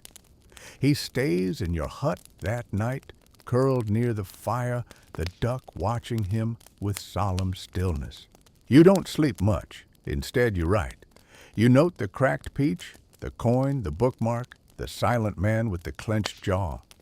You write, the body will speak when the mouth cannot. Pain does not wait for permission. You end with a line you don't yet understand. Some rain falls to wash, some to remind. The fire burns low. The wind picks up again. The duck finally closes both eyes. The rain doesn't leave all at once. It fades slowly, reluctantly, leaving puddles like forgotten thoughts along the village paths. The air is thick with the smell of damp clay and something sweeter flowers shaken loose from trees' petals pasted to walls and windows by the storm. Everything feels rinsed, but not refreshed. More like the village has been wrung out and left to dry. You clean your tools early, even before tea. Not because you expect anything urgent, but because routine is its own comfort. The fire burns low. Your fingers move without thought. Vinegar cloth heat. Precision without rush. The first knock comes from a woman with an anxious smile and a wrapped bundle. She cradles it like a child. When she opens the cloth, it reveals not a tooth, but a single cracked nut, split lengthwise down the middle. She laughs softly when she sees your confusion, then explains. She cracked it between her teeth during last night's storm. I thought it would calm me, she says. Instead, it took something. You examine her jaw. One molar is chipped, the edge sharp enough to catch the tongue. You smooth it gently with salt paste and a tiny reed file, then seal the corner with powdered lotus root and resin. She doesn't flinch once. Before she leaves, she places the nutshell on your shelf next to the fan. Keep it, she says. It already bit back. Mid-morning, a child arrives. Alone, but confident. He carries a stick and a bag of walnuts. He doesn't speak much, just gestures to his mouth and hands you a nut as if that's the full explanation. It nearly is. He's lost a baby tooth prematurely, likely from cracking nuts too enthusiastically. The gap is clean, but bleeding slightly. You rinse with cooled plum vinegar and press a strip of sage leaf paste across the gum. He watches the whole process with intense curiosity, occasionally poking the side of your herb jar like it's a new toy. Before he leaves, he takes the nut back from your table, splits it with the stick, and hands you half. To share, he says. You don't eat it. You place it next to the cracked shell. Later, a man with a limp and sun-darkened skin appears, a basket of woven reeds slung across his shoulder. He speaks slowly, clearly. Something moved, he says in my jaw. You believe him. The pain is below the surface, not sharp, not dull, just unsettled. You press gently along the muscle. He winces, but not a touch at memory. You ask no questions. You prepare a compress of warmed rice ginger and marjoram wrapped in clean linen. You place it along his jaw, bind it with cloth, and tell him to keep it warm for the next 2 nights. He places the reed basket on the floor. Inside are 7 small birds made of grass folded in perfect silence. You line them on your shelf in a neat row like sentries. In the afternoon, a scholar returns. Not the same one. This one is younger, more nervous. His teeth are intact, but his tongue is raw frayed along the edges as if it has spent too long pressed against sharp thoughts. You offer tea. He declines. You examine his mouth. No signs of illness, only overuse. He's been reading aloud in the cold, trying to memorize texts for an exam 2 provinces away. You prepare a rinse of rosehip and honey. Give him a cotton cloth to bite gently whenever the ache rises. Don't argue with the pain, you tell him. It's not trying to win. He offers nothing in return. But later, when you sweep, you find a folded paper tucked beneath your mat, a riddle written in careful brushwork. What grows smaller the more it's shared? You don't write the answer. Evening comes quietly. The rain doesn't return, but the world still drips. You cook a pot of millet and greens, eat half, save the rest. The duck waddles to the shelf and pecks at the grass birds without harming them. It seems satisfied with their vigilance. Before sleep, you write. You list the cracked shell, the shared nut, the basket of birds, the silent riddle. You write, today, no one brought a tooth, but everyone left lighter. You stare at the shelf a while longer, then you add one more sentence. Maybe healing is just a different kind of memory work. You place the half walnut into the palm of your hand, feel its curve against your skin, and then set it gently beside the others. The village exhales. For the first time in days, the roofs stop dripping. Clothes are hung out on long poles like flags of survival. Mud dries into cracked lines along the roads, and steam rises from the earth in soft curls like breath returning to a sleeping body.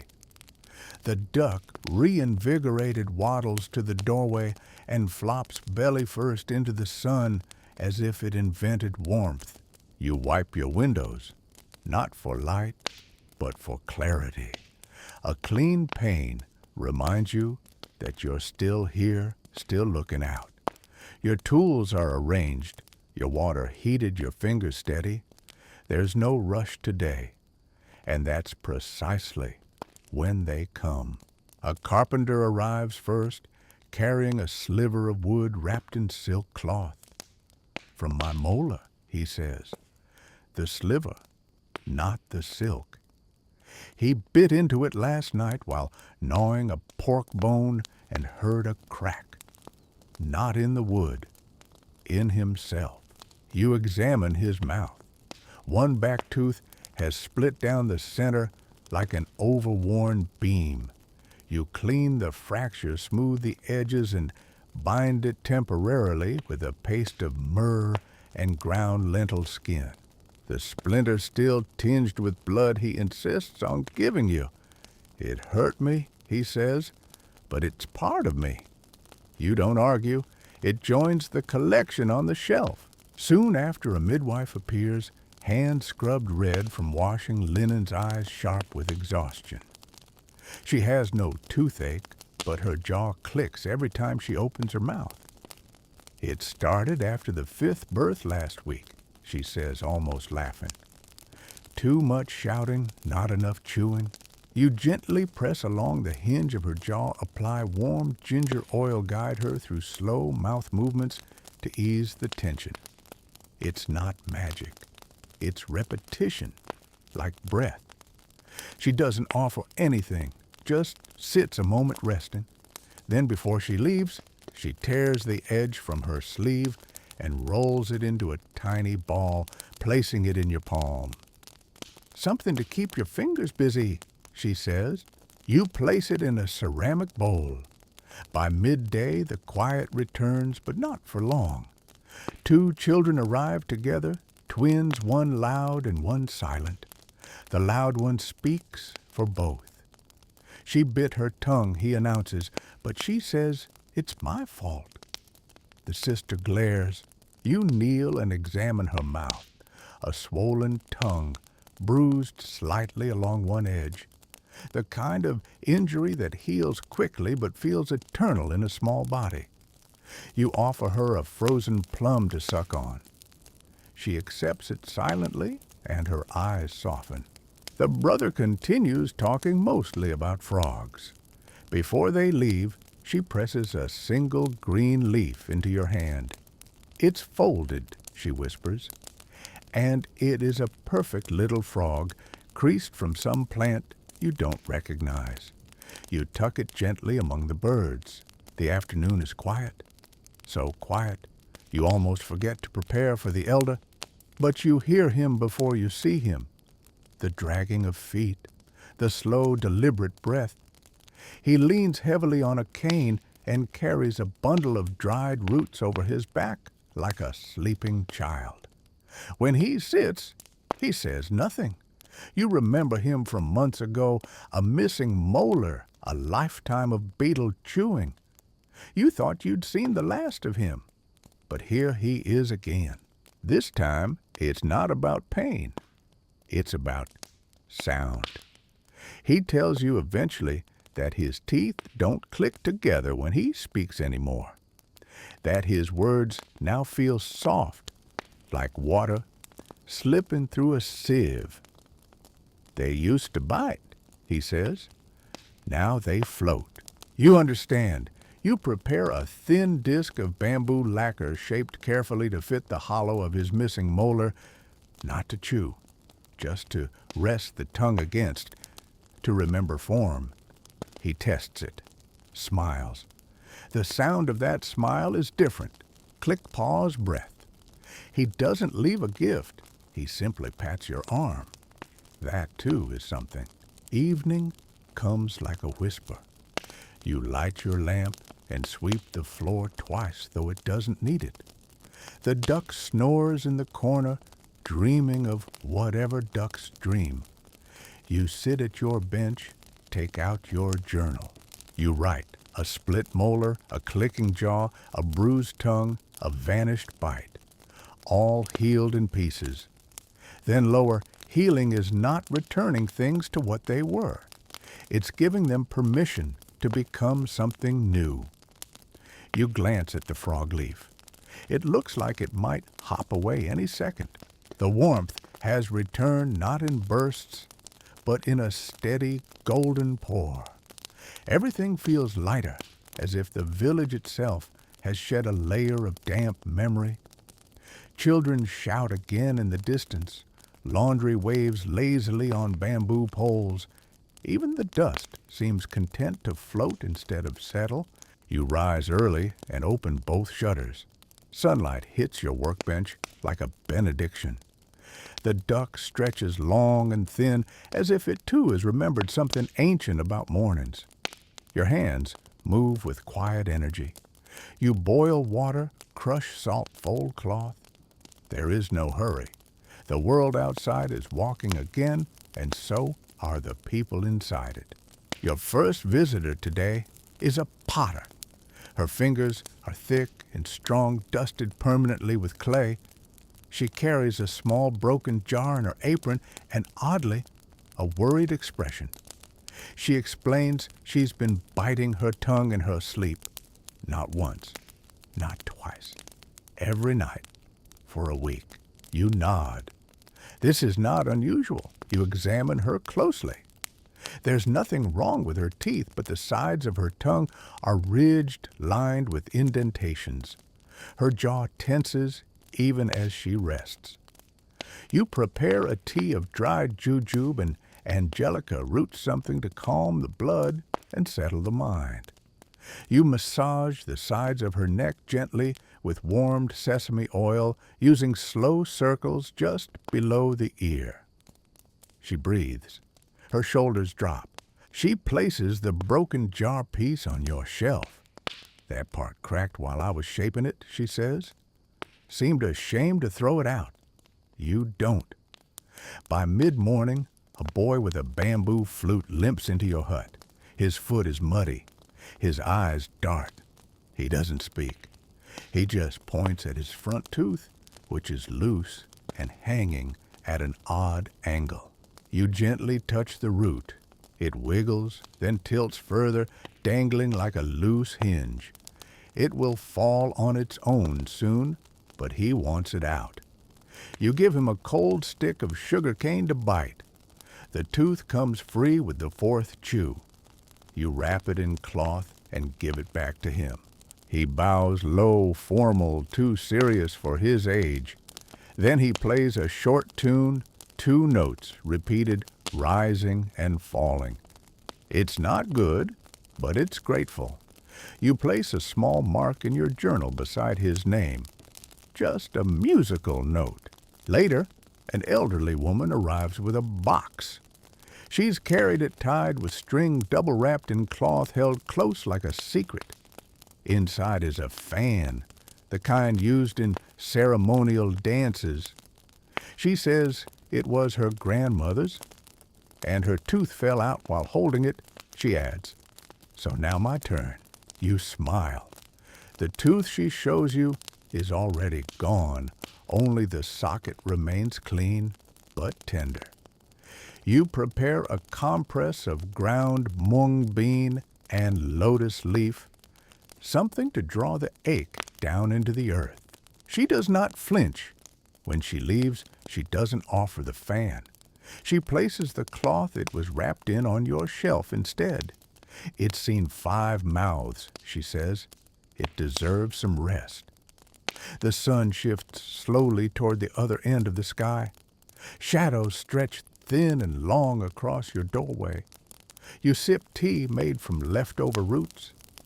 The duck has fallen asleep under your bench, snoring softly. One final patient comes, a silent man with a cracked tooth and a cracked bowl. He carries both in a basket. He sets them down side by side and waits. You examine the tooth. The crack is superficial, running along the enamel like a hairline in porcelain. The bowl matches it exactly, same direction, same delicacy. You polish the edge with lemon ash and apply a layer of sap glue, then instruct him not to chew on the left side for a few days. He nods and does something strange. He places a small paintbrush next to the tooth. For balance, he says. You understand. When the sun finally disappears, you light your lamp and clean your tools one by one. Your shelf is crowded now, a cracked jar, a flute, a cloth from a ceremonial fan, a paintbrush leaning against a bowl. The duck stretches again and blinks once. You take that as approval. You sit and write. You don't list names today, only symbols: crack, tune, fan, silence. You write, the mouth speaks many languages, only some of them involve words. You pause, then you add a broken object like a tooth doesn't lose value, it gains story. And below that, a quiet line, some cracks are just where the light gets in. The air today carries dust, not rain. A dry breeze whistles past your door, tugging at stray leaves and the corners of cloth left out too long. It smells faintly of earth, cinnamon, bark, and road. Somewhere, someone is sweeping. Somewhere, someone is grinding millet. The world feels like it's busy remembering itself after too many days of stillness. You sweep your own floor twice, though there is little to gather. The duck waddles in lazy circles, then settles beneath your stool, as if guarding it from bad posture. You light a slow fire and begin boiling herbs you don't need yet. The scent alone is enough to invite calm. The first visitor is a teenage boy with a quiet voice and chipped incisor. He explains hesitantly that he fell while showing off jumping from one roof tile to another. You nod, keeping your smile contained. The tooth isn't loose, just jagged. A simple filing will smooth it. You wrap his shoulder in a warm towel to steady him, then work quickly with a tiny grainstone soaked in bitter tea. He winces once, not from pain, but from embarrassment. When it's done, he places a single feather on your shelf, red-tipped, possibly from a temple chicken. For balance, he says. You don't ask from where he got it. Mid-morning brings a more serious guest, a woman with swollen gums and a basket of wild onions. She's a traveling seller too far from her village to rest. Her speech is strained. Her breath smells faintly sour. She claims it started after biting into something not onion. You don't ask. Her gums are indeed inflamed, not from poor hygiene, but from repeated irritation. Likely seeds, bark, wind, lack of sleep. You prepare a rinse of roasted salt and hibiscus leaf, warm but not scalding. She swishes, grimaces, swishes again. You dab a small patch of ground clove oil on the sorest spot. She doesn't thank you. Instead, she leaves 2 of her smallest onions on your work table and disappears without a word. You place them on the shelf beside the feather. They roll gently toward each other like gossip. Later, a monk arrives.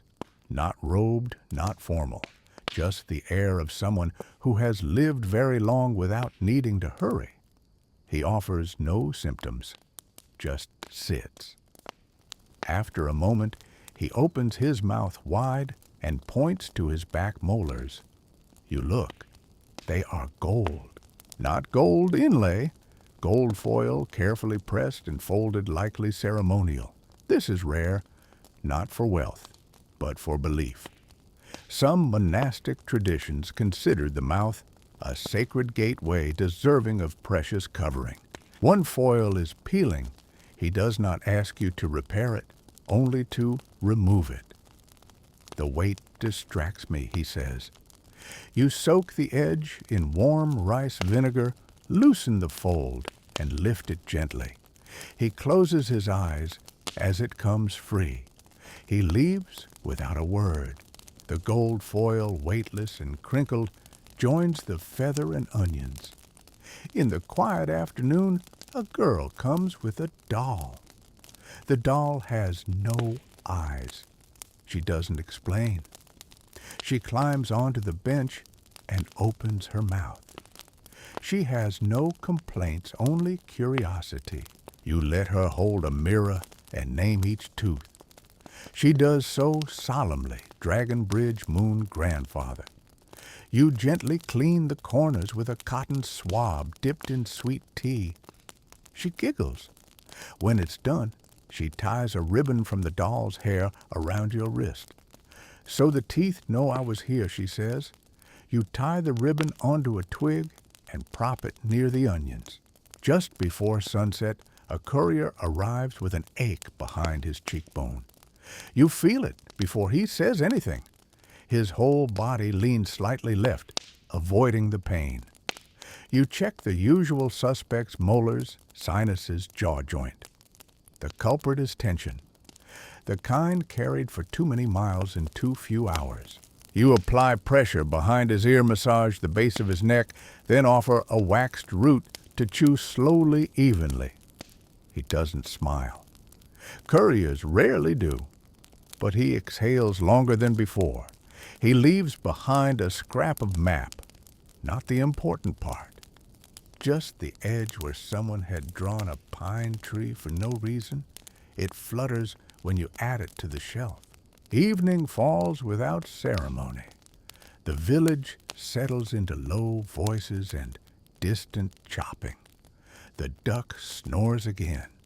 You light your lamp and write. You list feather, onions, gold, ribbon, tree. You write today, no one brought a gift. Everything was a message instead. Then some patients seek help. Some offer it without knowing. And finally, even a doll without eyes can see you if you pay attention. There's a kind of quiet that follows a string of busy days, not emptiness, but exhalation. Today begins that way.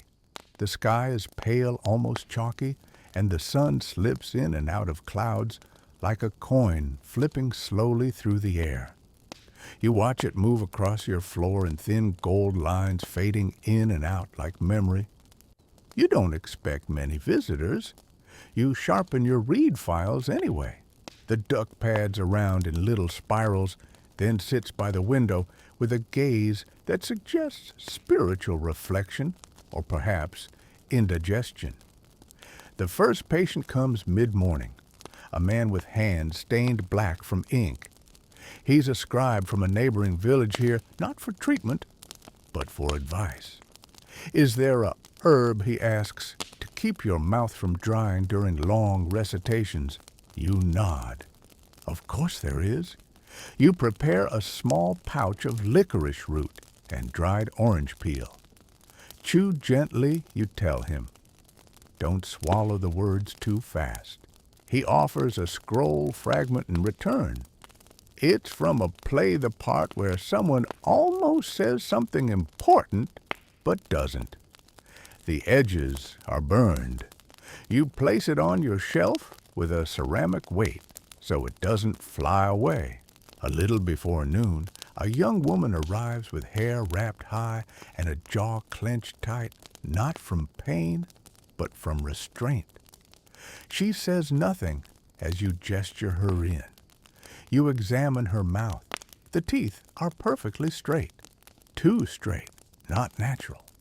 She's been biting the inside of her cheeks for weeks, hiding tension beneath etiquette. You prepare a compress of rose water and clove and place it across the back of her neck. Then you wrap a strip of muslin soaked in warm mint between her palms, letting her hold it as the scent rises. She doesn't thank you, but she blinks twice before leaving. On the bench, she leaves a single needle, long silver, slightly curved. You balance it across your shelf like a bridge between the onions and the paintbrush. Afternoon brings a surprise, a merchant and his wife, both with matching swollen jaws and identical complaints. They each blame the other. Turns out they've been chewing dried persimmons together every night while counting coin 1 for each 10 copper. Apparently, 10 coppers can do more damage to a tooth than you'd think. You treat them with boiled salt rinses and give each a pouch of barley husk to chew instead, safer and frankly harder to hoard. They leave together, walking in opposite directions for the first 10 steps. She drops a single coin onto your shelf.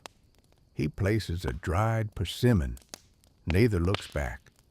Near sunset, a girl you've never seen arrives. She has no shoes and no questions. Only a cracked piece of pottery in one hand and a quiet mouth that won't open all the way. You see right away what's wrong. Her lower jaw is misaligned, possibly from a fall or a poorly healed break. She winces only when she swallows. You don't touch her at first. You simply offer warm broth made from date seed and angelica root, which she sips slowly while sitting cross-legged on your floor. Later, with her permission, you wrap her jaw in cloth soaked in ginger and ground pearl. You adjust it just slightly, not enough to hurt, just enough to give it space. She doesn't speak. She doesn't need to. She leaves the broken pottery on your table. You place it beside the monk's gold foil. By nightfall, the light has thinned to copper. You close the shutters gently. The duck sighs once and rolls over. You sit. You write. You list scroll, needle, coin, fruit, pottery. You write, not every patient comes with pain. Some bring weight, some bring silence. Then the mouth is more than a place for speech. It's where we keep things we can't say aloud. You pause, then add, what is left unsaid still lives between the teeth. The morning fog rolls in quietly like a visitor without shoes. It presses soft fingers against your windows and pools along the threshold, cool and whispering. You don't rush to sweep it away. It's the kind of fog that seems to carry secrets from far villages, things too light for the wind to hold. You start the fire early more for comfort than heat. The duck waddles out confused by the whiteness, then returns just as quickly and burrows into your folded laundry like it was always meant to be there. No one arrives for the first hour, so you sit by your window and polish your tools one by one in slow circular motion. There's something sacred in the simplicity of repetition. No fixing, no planning, just motion. A boy arrives mid-morning, no older than 8, dragging a bamboo bucket full of river stones. He doesn't explain, just grins, revealing a missing front tooth and a second one hanging like an uncertain fruit. You invite him in and hold out your hand. He leans forward and, without flinching, spits the tooth into your palm. It falls easily, like something that had already let go. You rinse his mouth with melon leaf tea pack, a pinch of sweet salt under his gum, and hand him a chilled cloth for the swelling. He nods, solemnly rummages through his bucket, and selects one perfect dark stone. For your duck, he says, a pond you can hold. You place it on the shelf. The duck waddles over, inspects it, and accepts. That's how things go today, offered, accepted, settled. Soon after, a young woman appears with a nervous smile and a tongue that bears the marks of habit. She's been chewing it unconsciously, likely during sleep. You don't ask why. The body answers questions the mouth can't. Her eyes dart around the room. She bites the inside of her cheek as you work. You prepare a mild balm of lavender rootfish, mint, and a drop of bitter melon extract. Not for swallowing, just to coat the tongue. Bitterness encourages awareness, a strange, ancient trick. She holds the liquid under her tongue and lets it rest. You hand her a small pouch of balm to take with her. In return, she sets down a carved ivory button, worn smooth from time and touch. No garment accompanies it, just the button, like a word, separated from its sentence. The shelf makes room for it. Later, a young courier with unkempt hair and clenched fists stops at your door. He doesn't complain. He simply opens his mouth and gestures. His teeth are fine, but his jaw tells another story. It's tight, tired, clenched from too many nights of restless sleep and too many messages carried across provinces with no time to breathe. You roll out silk thread and soak it in vinegar, showing him how to bite down lightly before bed, not enough to break, just enough to let go. It tells the jaw that not everything needs to be held, you say. He doesn't reply, but his shoulders drop ever so slightly. Before he leaves, he places something in your hand, a fragment of a broken bell. Bronze, warm to the touch, with edges smoothed by travel. It cracked, he says, almost apologetically. But the sound's still in it. You set the bell piece beside the ivory button.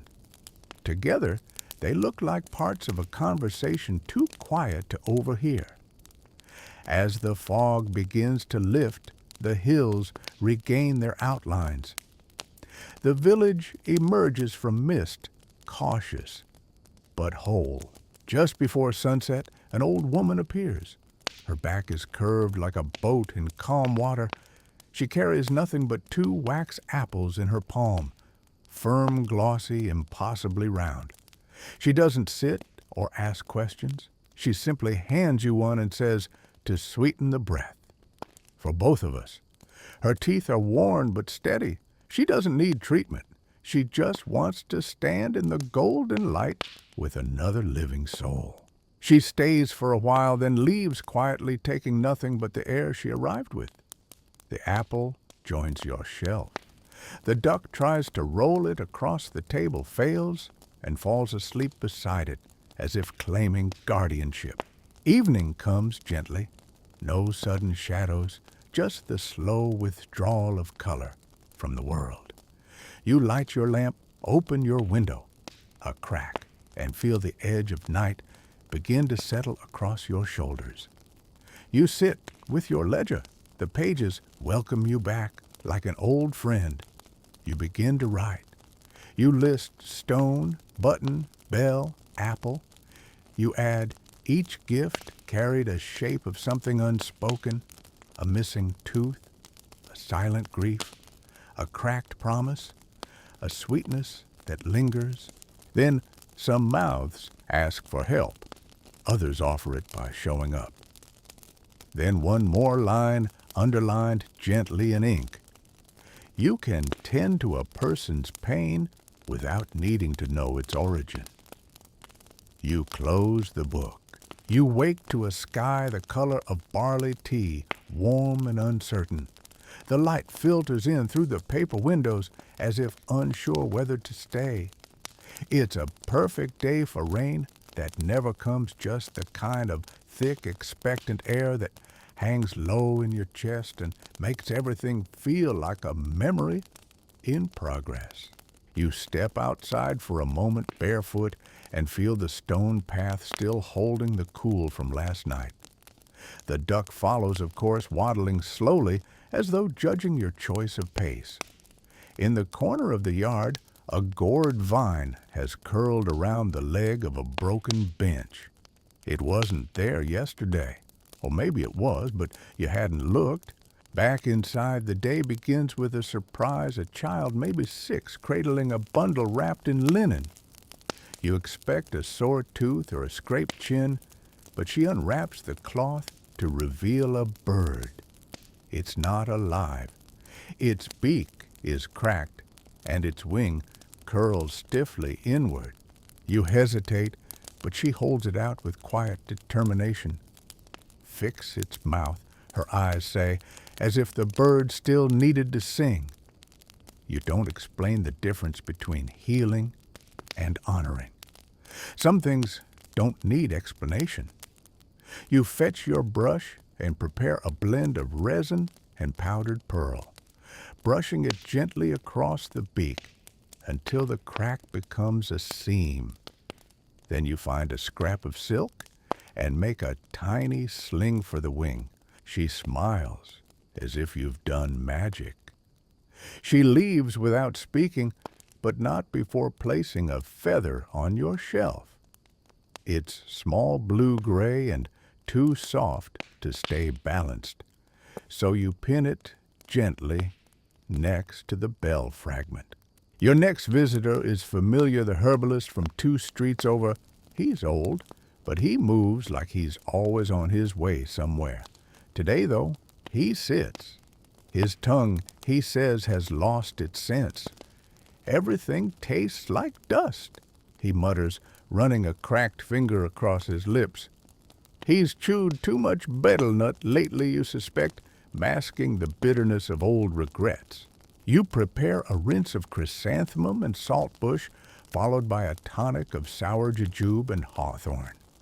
He drinks it slowly, squinting out the window as if waiting for color to return to the world. Before leaving, he places a folded leaf on your shelf. Inside, pressed flat, is a single yellow petal. You don't ask, from what flower? Later, a tall man arrives wearing a heavy cloak despite the warmth.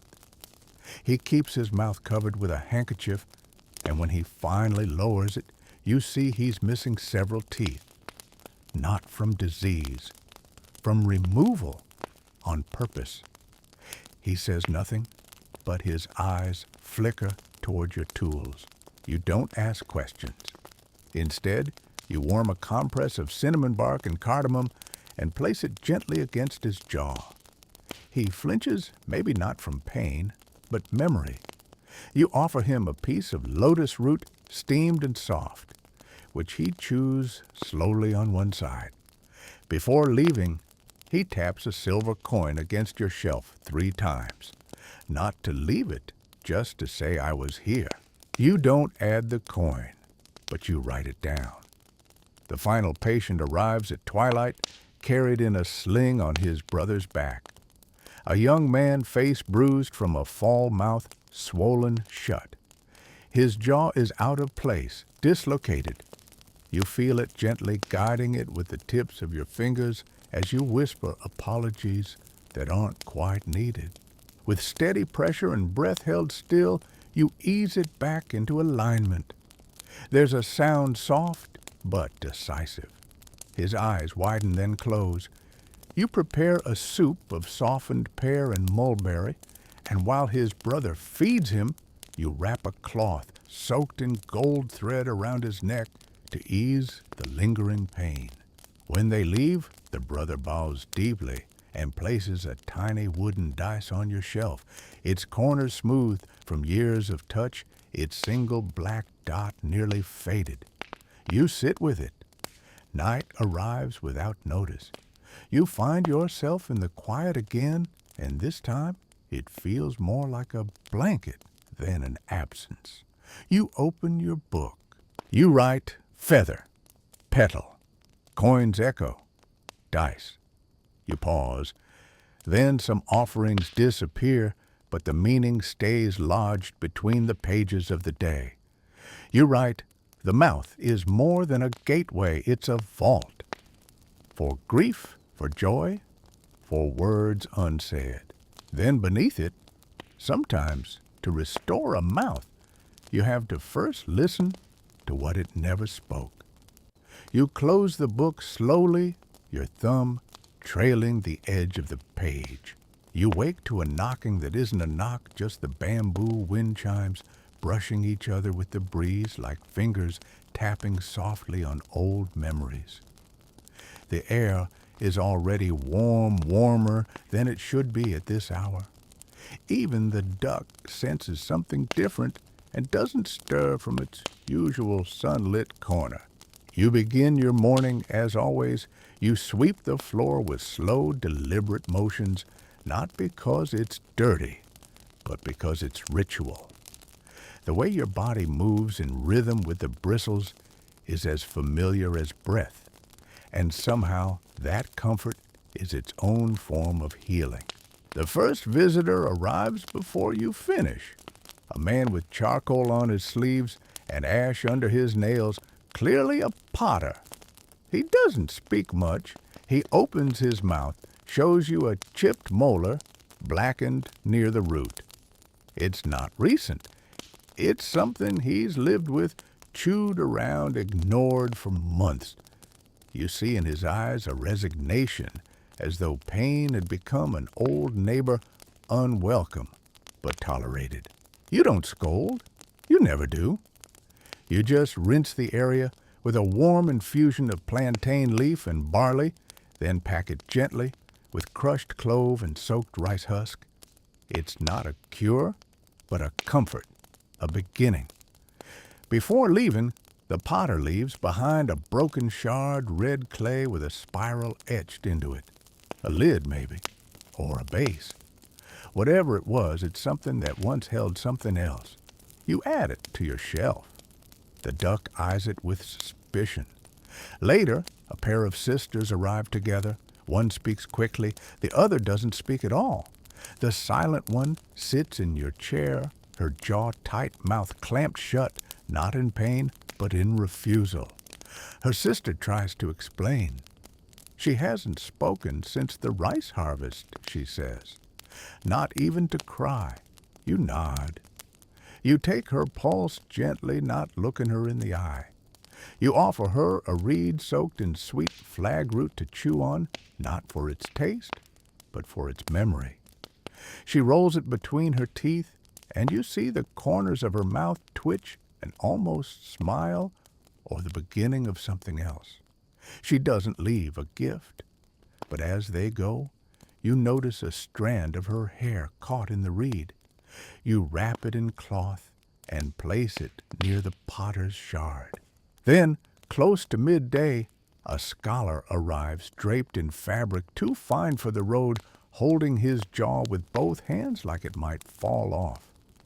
He mutters that he's been biting in his sleep every night for months, dreams full of examination papers and forgotten phrases. You ask him no questions. You've seen this before. You prepare a chew ball of powdered chrysanthemum, dried citrus peel, and ground oyster shell, cooling, bitter grounding. You instruct him to hold it under his tongue at dusk and again before sleep. Let the bitterness remind your body that not everything must be remembered. You write for him. Before leaving, he places a page of poetry in your hand. The last line is smudged, unreadable. He shrugs and says, "Maybe it's better that way." You place the scroll beside the reed-wrapped hair. The afternoon drifts in like steam from a boiling pot, heavy-scented, unhurried. You have no visitors for a while. You drink rice tea. You check the herbs drying on the rack. You write the morning's notes, but slowly letting the pen hover after each line. Then, just before the sun begins to lower, a girl comes running. Not walking, running. Her lips are blue from plum skin, and she's pressing both hands to her jaw. Her breath hitches when she speaks. She'd bitten into an unripe fruit too hard and cracked a baby tooth. You rinse the pulp from her gums, dab them with a vinegar-soaked cotton ball, and apply a poultice of warm tofu and mugwort. She winces at first, then relaxes. She doesn't thank you with words. Instead, she drops a crushed plum into your mortar. It smells sharp and wrong, but you keep it anyway. You place it in a little cup on your shelf. Evening arrives with long shadows and soft wind. You sit near the window, writing your last entry for the day. You list pottery shard, reed and hair, unread poem, crushed plum.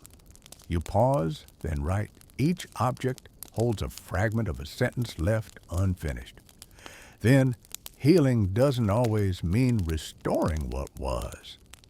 Sometimes it's about allowing silence where sound used to be. And beneath that, the mouth is not just for speech. It's also a door for silence to pass through. You blow out the lamp early tonight, not because you're tired, but because quiet feels like the most generous companion. You wake earlier than usual before the sun lifts its head from the hills. The air is still damp, folded in quiet layers. You lie there for a moment, listening to the hum of distant insects, the creak of wood adjusting to morning, and the faint, predictable splash from the duck inspecting its bowl. Nothing is urgent, but still you rise. Your joints protest a little, not from age, exactly just from yesterday. You dress in silence, tie your sash loosely, and slip into your sandals. The brush of straw against your soles is grounding. You light a small stick of mugwort at the doorway. It coils upward like thought. You're halfway through sweeping the courtyard when your first patient arrives. A boy barely taller than your broom, holding a folded letter with both hands. He doesn't speak, just presents it head bowed. You open it and scan the brush strokes. A request from his father, a traveling merchant who wrote to say his son grinds his teeth so violently in sleep that even his pillow has begun to fray. No time to visit in person, only enough to send the boy. You examine his bite gently. It's not fear or tension, it's hunger. Not for food, for control. The kind of need that only shows up in sleep when the body thinks it's alone. You prepare a soft wax pellet soaked in fermented lotus water and ground hemp root. You explain with gestures, chew this before bed, not hard, not fast, just until it softens. It will teach the jaw to loosen. He nods and turns to leave, but halfway down the steps he pauses, pulls something from his sleeve, and runs back. A smooth piece of sea glass emerald green, curved like a smile. You add it to the shelf beside the plum from yesterday. As midday draws near, your second visitor arrives. An elderly man who once taught arithmetic in the village school. His speech is precise, each syllable spaced like a measured step. But today, his mouth trembles as he speaks. "I've forgotten how to say my daughter's name," he murmurs. You understand? Not a dental concern. Not really. But the mouth is where memory lives too. You brew him a tea of wild chrysanthemum and pickled ginger laced with a sliver of dried licorice root. You don't ask questions, but you invite him to read aloud old texts, common names, anything. He reads slowly, haltingly, lips, remembering what the mind misplaced. And then, as if pulled from the steam itself, the name slips out. His eyes close. He breathes it once more like a blessing. Before leaving, he removes a tiny abacus bead from his sleeve, ivory-aged, a single worn notch in its center. From her learning days, he says, you place it beside the sea glass. Later, when the sun hangs fat and low, a woman with tightly wound hair and ink-stained fingers enters your space. She's a letter writer, by trade known for composing apologies, love confessions, business regrets. Her own mouth, however, is full of ulcers, tiny, sharp, and white-edged. A common occupational hazard, perhaps, when every word she writes belongs to someone else. You crush dried bamboo leaf and duckweed, fold it into a paste with cooled rice wine, and instruct her to hold it under her tongue. She nods, winces, but does as she is told. Before leaving, she hands you the stub of a brush, barely a handle now. The bristles long since worn away. I can't write my own words yet, she says, so I'm giving you the tool instead. You place it next to the bead. The duck inspects it, approves begrudgingly. Evening falls like a curtain quietly with purpose. You light a lamp not because you need it, but because light feels like a promise. You boil water, lay out your tools, but no one else comes. Still, you sit at your table and write. You list sea glass, abacus bead, brush handle. Then each object speaks for a mouth that could not. You write, healing isn't always about easing pain. Sometimes it's about giving shape to silence. Then beneath that, you do not need to understand a wound to hold space for it. The candle flickers. The duck snores. You breathe in the scent of mugwort still lingering from dawn. You wake in the blue hour when light and shadow are indistinguishable, and the world feels quietly paused, like it's waiting for you to decide what kind of day it will be. The air is so still you can hear the weight of it pressing against the paper walls. For a moment, you lie still listening, not for sound, but for mood. There's something unspoken in the air like a letter left unread. You light a single stick of sandalwood and let the smoke stretch out its arms. The duck is already awake, blinking slowly perched beside the door as if guarding it. You boil water not because you're thirsty, but because steam reminds you the world is still moving. You crush 2 slivers of ginger under the pestle and drop them in. They bloom like tiny suns in the pot. You have time to sit this morning. You sip slowly, watching the courtyard. A sparrow hops along the edge of the basin, takes a single sip, and vanishes. You envy its simplicity. But you are not a sparrow. You are a dentist in ancient China. And this morning, someone will walk in with a mouth full of stories and no idea how to tell them. Your first visitor arrives just as the steam curls along the ceiling. He's tall and reed-thin, wearing a robe that's been patched so many times it looks like a quilt of other people's lives. He doesn't speak. Instead, he opens his mouth and shows you a missing canine, jagged, darkened edges where the tooth broke off. You nod gesture for him to sit and begin preparing a rinse of calendula petals and fine ash to clean the area. As you swab the wound, you notice a series of small burns along his forearm, perfectly round, perfectly spaced. Cupping scars. Someone else tried to treat something internal with fire. You don't ask. Once the wound is clean, you offer a chewed slab of dried lotus and soft tobacco leaf bound together in beeswax. It's meant to sit in the hollow left behind like a placeholder for something that once mattered. He accepts it without flinching.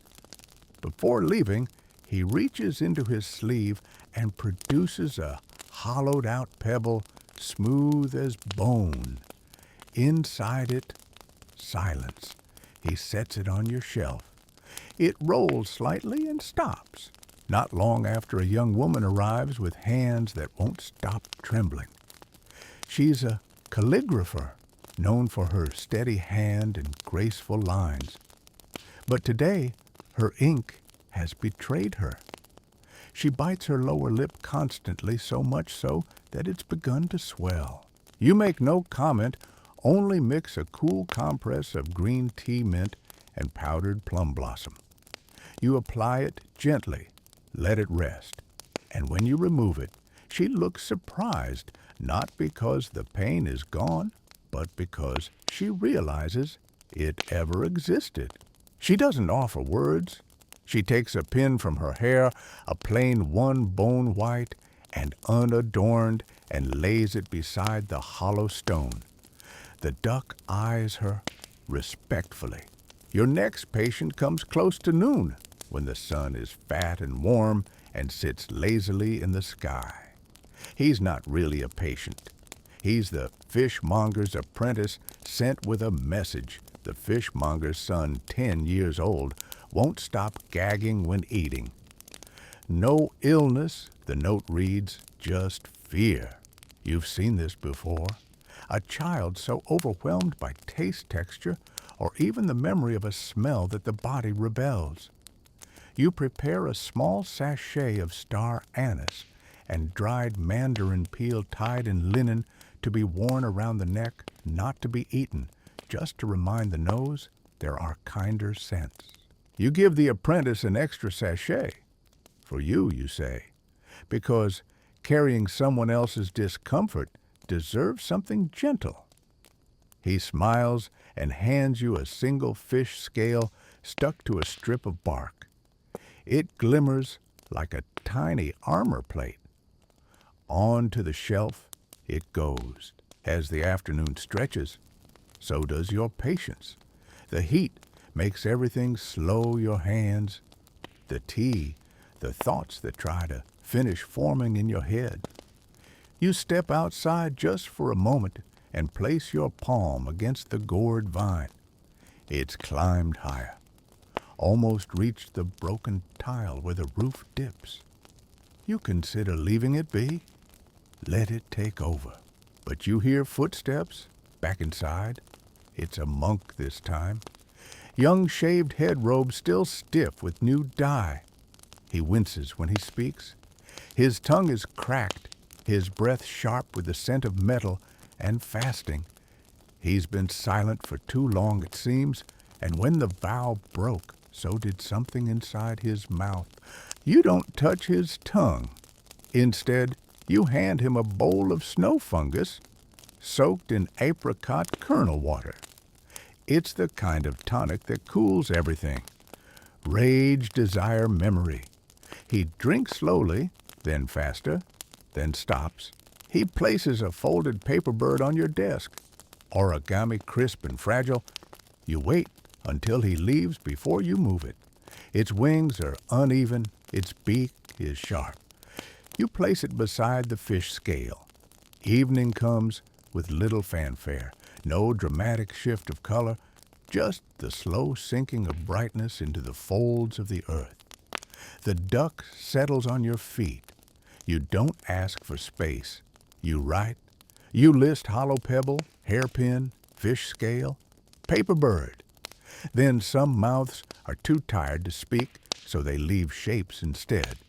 You add, each item is a syllable waiting to become a sentence, a pause pregnant with meaning.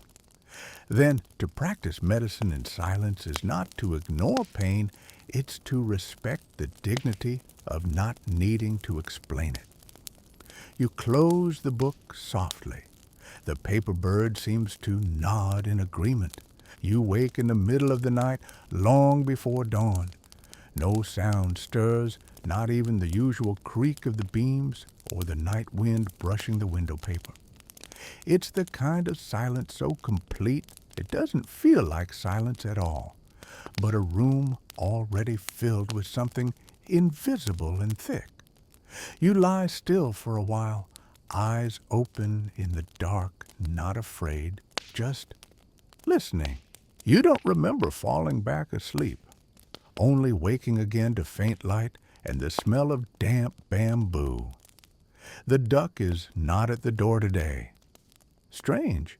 You find it curled in a corner behind a basket of dried roots blinking slowly as if dreaming with its eyes open. You let it be. You begin your day as always, wash, sweep, boil water, grind a few herbs, just for the sound of the mortar against stone. It's not about need, it's about rhythm. You know this now. Repetition keeps the floor of your world from falling out. The first visitor is late, much later than usual. And when he finally appears, it's not at the door, but already inside, standing just past the threshold, looking at your shelf of offerings. He's old, wrapped in so many layers, he seems to rustle when he breathes. He doesn't speak, just lifts a hand and points to his lower jaw. You see it instantly, abscess. Large, angry, the skin flushed and pulled tight. You prepare a poultice of powdered barley, roasted salt, and mashed garlic. It stinks. It always does, but it works. You apply it gently. He doesn't flinch. You begin to wrap the bandage, and only then do you realize his other hand is clenched tightly into a fist. You touch it lightly. He opens it. A molar, his own. Pulled out probably in desperation, root still jagged. You take it and wrap it in linen. He nods once slowly and walks out. You don't add the tooth to the shelf. Instead, you place the linen-wrapped bundle in the drawer beneath your tools. Some things are too loud to display. It's nearly noon before the next patient arrives. A man in a lacquered hat, face shaded and unreadable. When he removes it, you see immediately his lips are covered in a rash of raised weeping blisters. You've seen this before, usually during drought years when people chew bark out of desperation. But this is different. He speaks carefully through cracked corners. "I am a food taster," he whispers. "For the governor." You nod. He leans closer. "I haven't tasted anything in 3 weeks." You say nothing. You mix a soothing balm of bean curd, dried honeysuckle, and ground pearl. You offer him half to apply now, and the rest in a small ceramic jar for later. Before leaving, he pulls out a tiny scrap of red silk, embroidered with the character for mouth. Old, faded the thread, almost worn through. From the feast that poisoned no one, he says. You place it carefully beside the paper bird. Not long after, a woman enters with a basket of mushrooms and a face full of pain. Her tongue is swollen red as fire. She says she tried a new mushroom stew. You nod. She doesn't need judgment, only relief. You give her a rinse of vinegar and cassia bark followed by cooled barley broth. She swishes, grimaces, and spits brown and bitter. Already the swelling begins to ease. She offers no thanks. Instead, she pulls from her basket a single mushroom, perfectly round, bright yellow, soft as a child's cheek. "I didn't cook this one," she says. "Felt like it was watching me."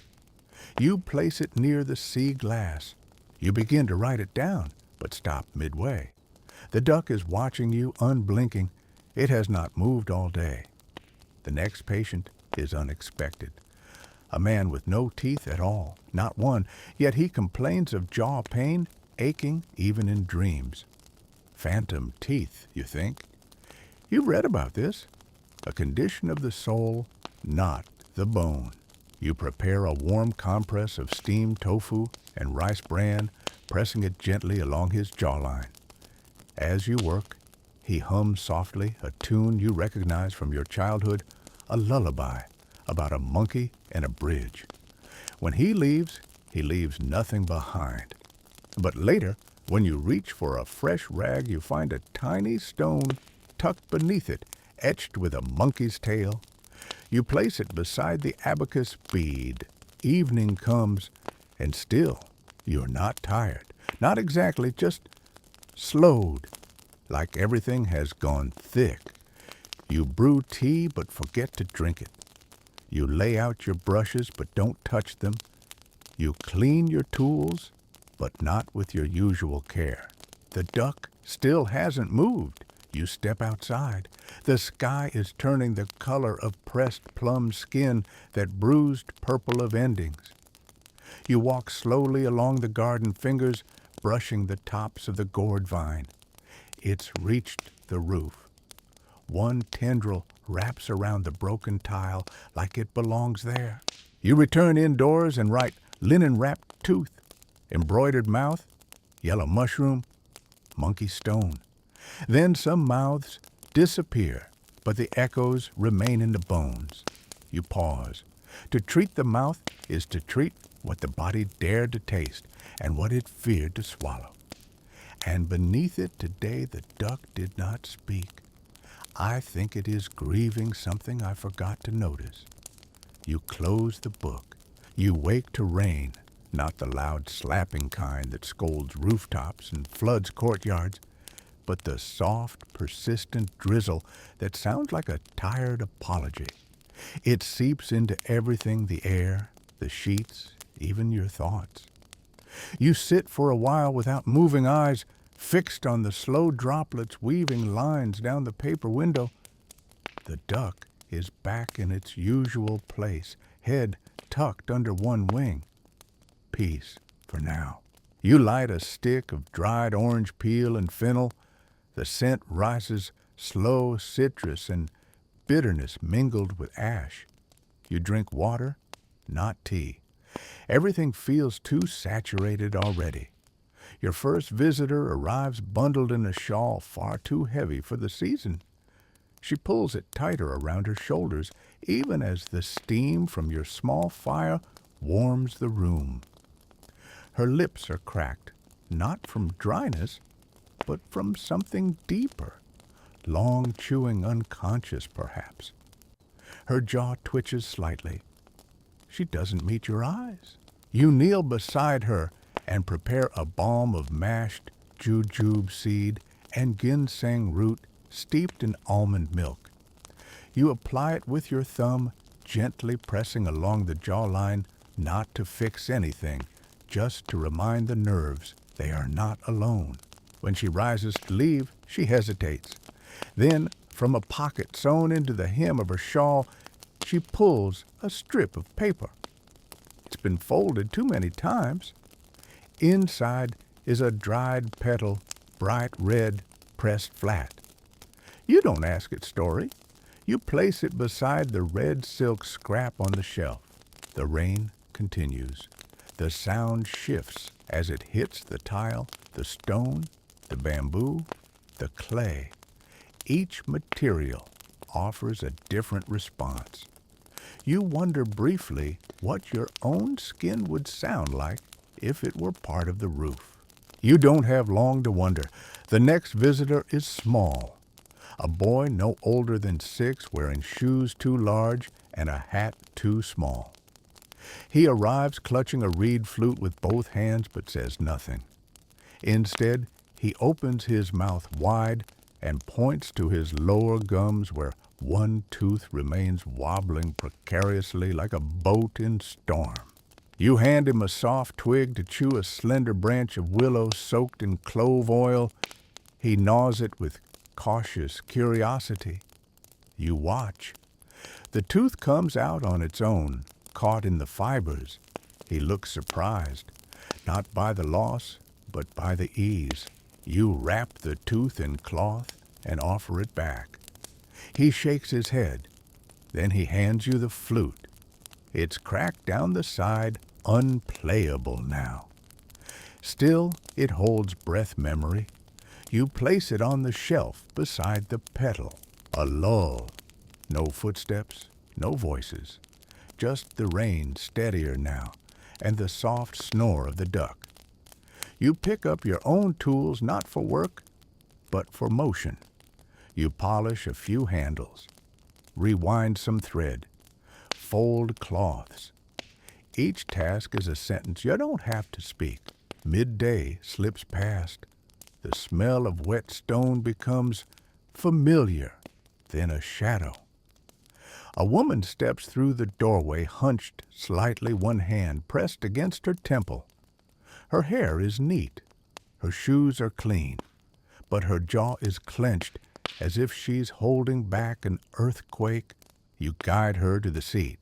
She winces as she lowers herself. You examine her carefully. No swelling, no redness. The pain then is deep-rooted, possibly nerve, possibly sorrow. You prepare a warm rinse of goji berry and dried chrysanthemum. She sips slowly, then rests the cup in her lap. She doesn't speak. Instead, she pulls from her sleeve a length of thread twisted into a knot so tight it can't be undone. She lays it on the table. You nod. You add it to the shelf. The shelf grows heavier. Evening begins before you notice. The rain doesn't stop, it simply changes. Lighter, more scattered. The sky outside is the color of soaked paper. You don't light a lamp. You let the grayness settle around you like a second robe. You write slowly, red petal, flute, knotted thread. Then some pain doesn't shout. It just waits for you to notice. You pause. Today, no one asked for a cure. They only needed to be acknowledged. And beneath it, even silence has weight. It sits in the jaw, in the spine, in the soles of your feet. You close the book fingers, still damp from touching too much story. You wake to the sound of nothing, no rain, no wind, not even the soft grunt of the duck shifting in sleep. The quiet feels stretched thin like rice paper, drawn over a window, too wide. It's a kind of silence that makes you check the ground beneath your feet just to be sure the world hasn't slipped. The air is cool but dry, and the morning carries that faint, chalky smell of river dust after a long rain.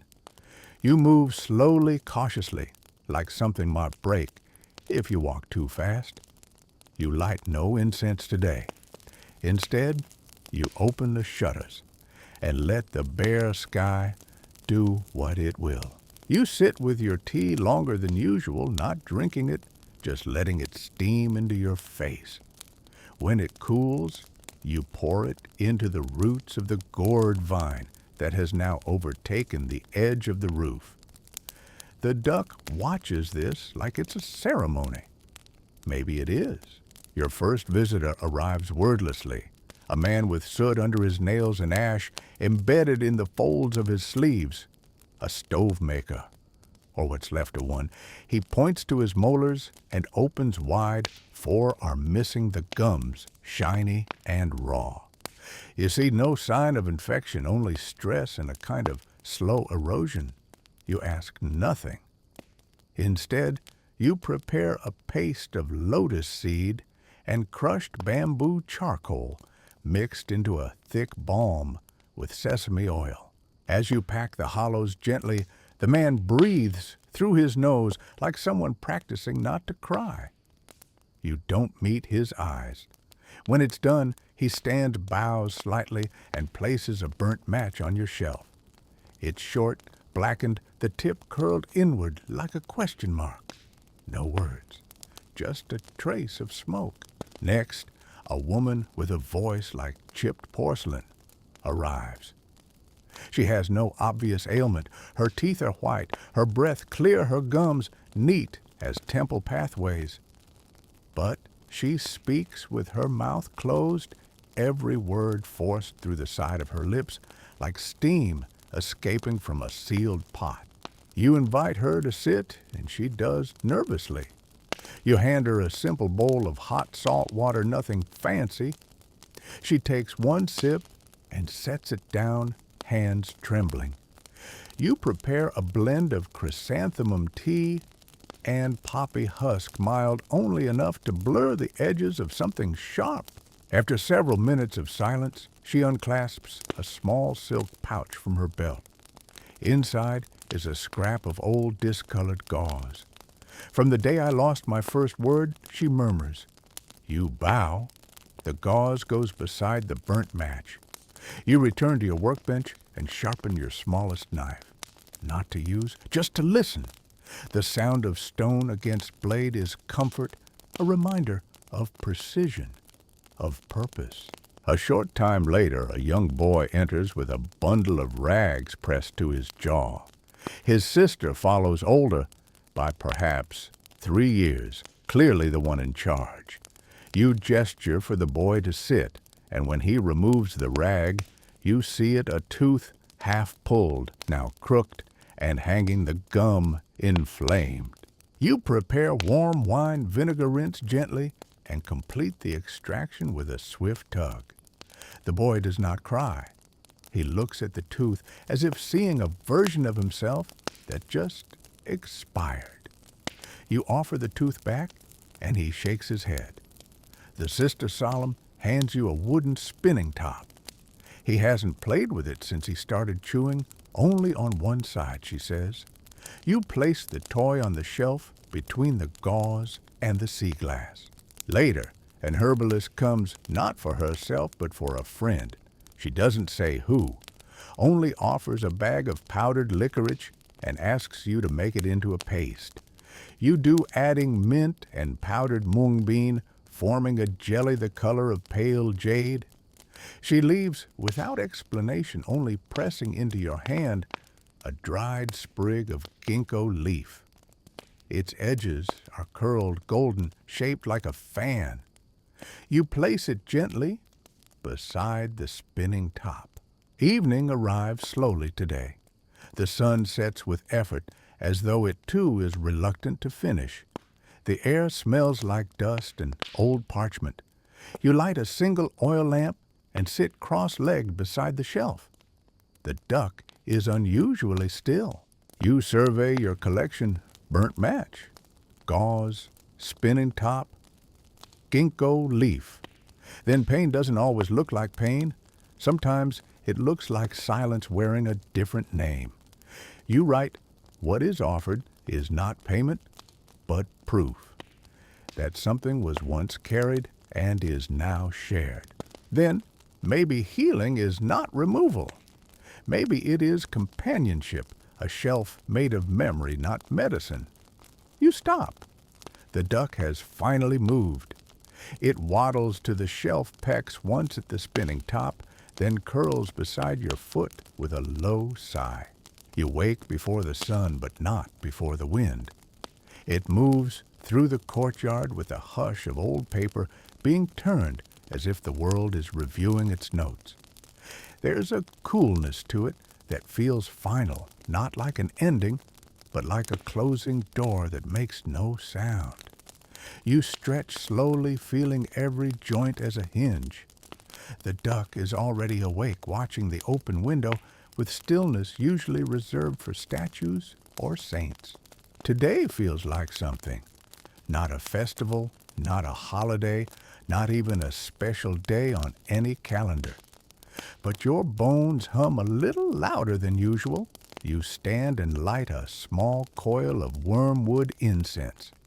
It doesn't smell pleasant, but it grounds you, and that's what you need now. You do not prepare tea today. Instead, you clean the entire room. Not because it's dirty, because it deserves to be seen clearly. You dust each jar, tighten every stopper, fold each cloth into a perfect square. The tools gleam under your fingers, not because they are polished, but because they are remembered. Your first visitor is not human. A small white dog limps in through the side gate, muzzle gray eyes cloudy. No collar, no sign of ownership. It stops just inside the doorway, sits, and waits. You kneel. Its breath is shallow but calm. Its teeth are worn almost flat. You fetch warm water steeped with barley and fennel and leave it near the threshold. The dog drinks slowly, methodically, as if performing a rite. Then it turns nose to the ground and limps away. At the door, it drops something An old seed pod dried, twisted in the shape of a spiral. You pick it up. It smells like distant soil. You place it on the shelf. Not long after a girl arrives, 12 perhaps. She carries a basket full of beans, but no intention of selling them. She walks straight to you, opens her mouth wide, and points not to a tooth, but to her tongue. There just near the tip is a small crack, faint but deep. A wound made not by accident, but habit. You prepare a balm of ground lotus stem and cooled milk mixed with the tiniest touch of salt. She winces as you apply it, then relaxes. Her shoulders lower. She hasn't blinked in minutes. She pulls a single bean from her basket, a dark one, almost black. She places it on your table and leaves without a word.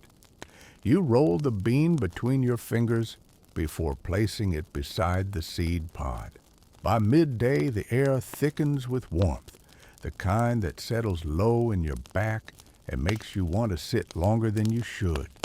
But you stand. You walk to the shelf. You run your fingers over each item: burnt match, gauze, flute, ginkgo leaf. Each one feels warmer than expected. Then footsteps. Not one pair, two. A father and daughter, though neither says so. You read it in the space between them. The girl carries a bundle. The man holds his jaw stiffly. You see the shape of pain before he opens his mouth. An ulcer, wide and angry just under his molars. You prepare a paste of dried plum rice wine and powdered turtle shell. The girl watches closely, eyes sharp. You offer her a second brush, let her assist. The man doesn't protest. When it's done, she unwraps her bundle.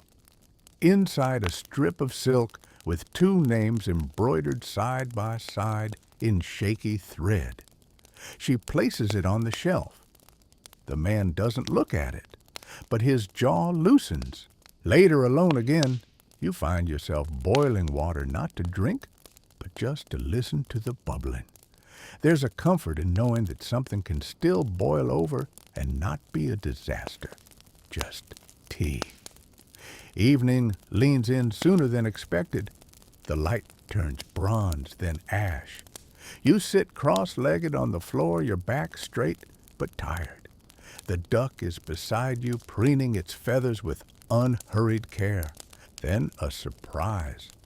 Your final visitor is a boy you've seen before seasons ago, when he still had a full set of milk teeth and a fear of mirrors. He's grown taller now. His front teeth are slightly crooked. He grins without apology. He hands you a folded cloth. Inside, a single feather. It's not from a duck. It's blue-gray with a shimmer that changes in the light. From a bird I followed for 3 days, he says. It didn't want to be caught. I didn't want to catch it. I just wanted to walk where it flew. You nod. You add the feather to the shelf. And now the shelf is full. Truly. You rearrange nothing. You stack nothing. You simply stop adding. It is not that you have no more room. It is that the room has declared itself complete. You write seed pod, black bean, embroidered silk, feather. Then a shelf is not storage. It is a choir of quiet things that once needed to be heard. You continue today was not dramatic. No one screamed, nothing broke. But something landed, softly, finally. And then the mouth is not just a place for pain, it is a portal. And today, every visitor walked through it to leave something behind. You stop. You look at your hands. They are stained with tea ink and time. You stand. You open the window. The wind has shifted again. This one smells like new wood and distant fire. You say nothing to the duck. But it follows you anyway. You sit in the dark now, not out of sadness, but out of respect for the day, for the shelf, for everything that has passed through your hands without asking to be fixed. The duck is curled at your side, and the air smells faintly of warmed wood and something more delicate like a page that's just been turned. You breathe slowly, letting the rhythm of your body join the silence. Not to end anything, but to witness it. Because endings aren't real, not here, only transitions, only objects that once belonged to pain, now humming gently with memory. You think of all the mouths you've seen, young, old, frightened, stubborn. Not one of them ever asked for forever. They only asked for one thing to be felt and then let go. The shelf stands quietly full, but not crowded, like a song with just enough notes. You feel no need to add anything else, not even your name. Just the breath in your lungs, the warmth in your fingers, and the certainty that you were here, that you listened, that you did enough. You draw the curtain, blow out the lamp, and let the quiet return.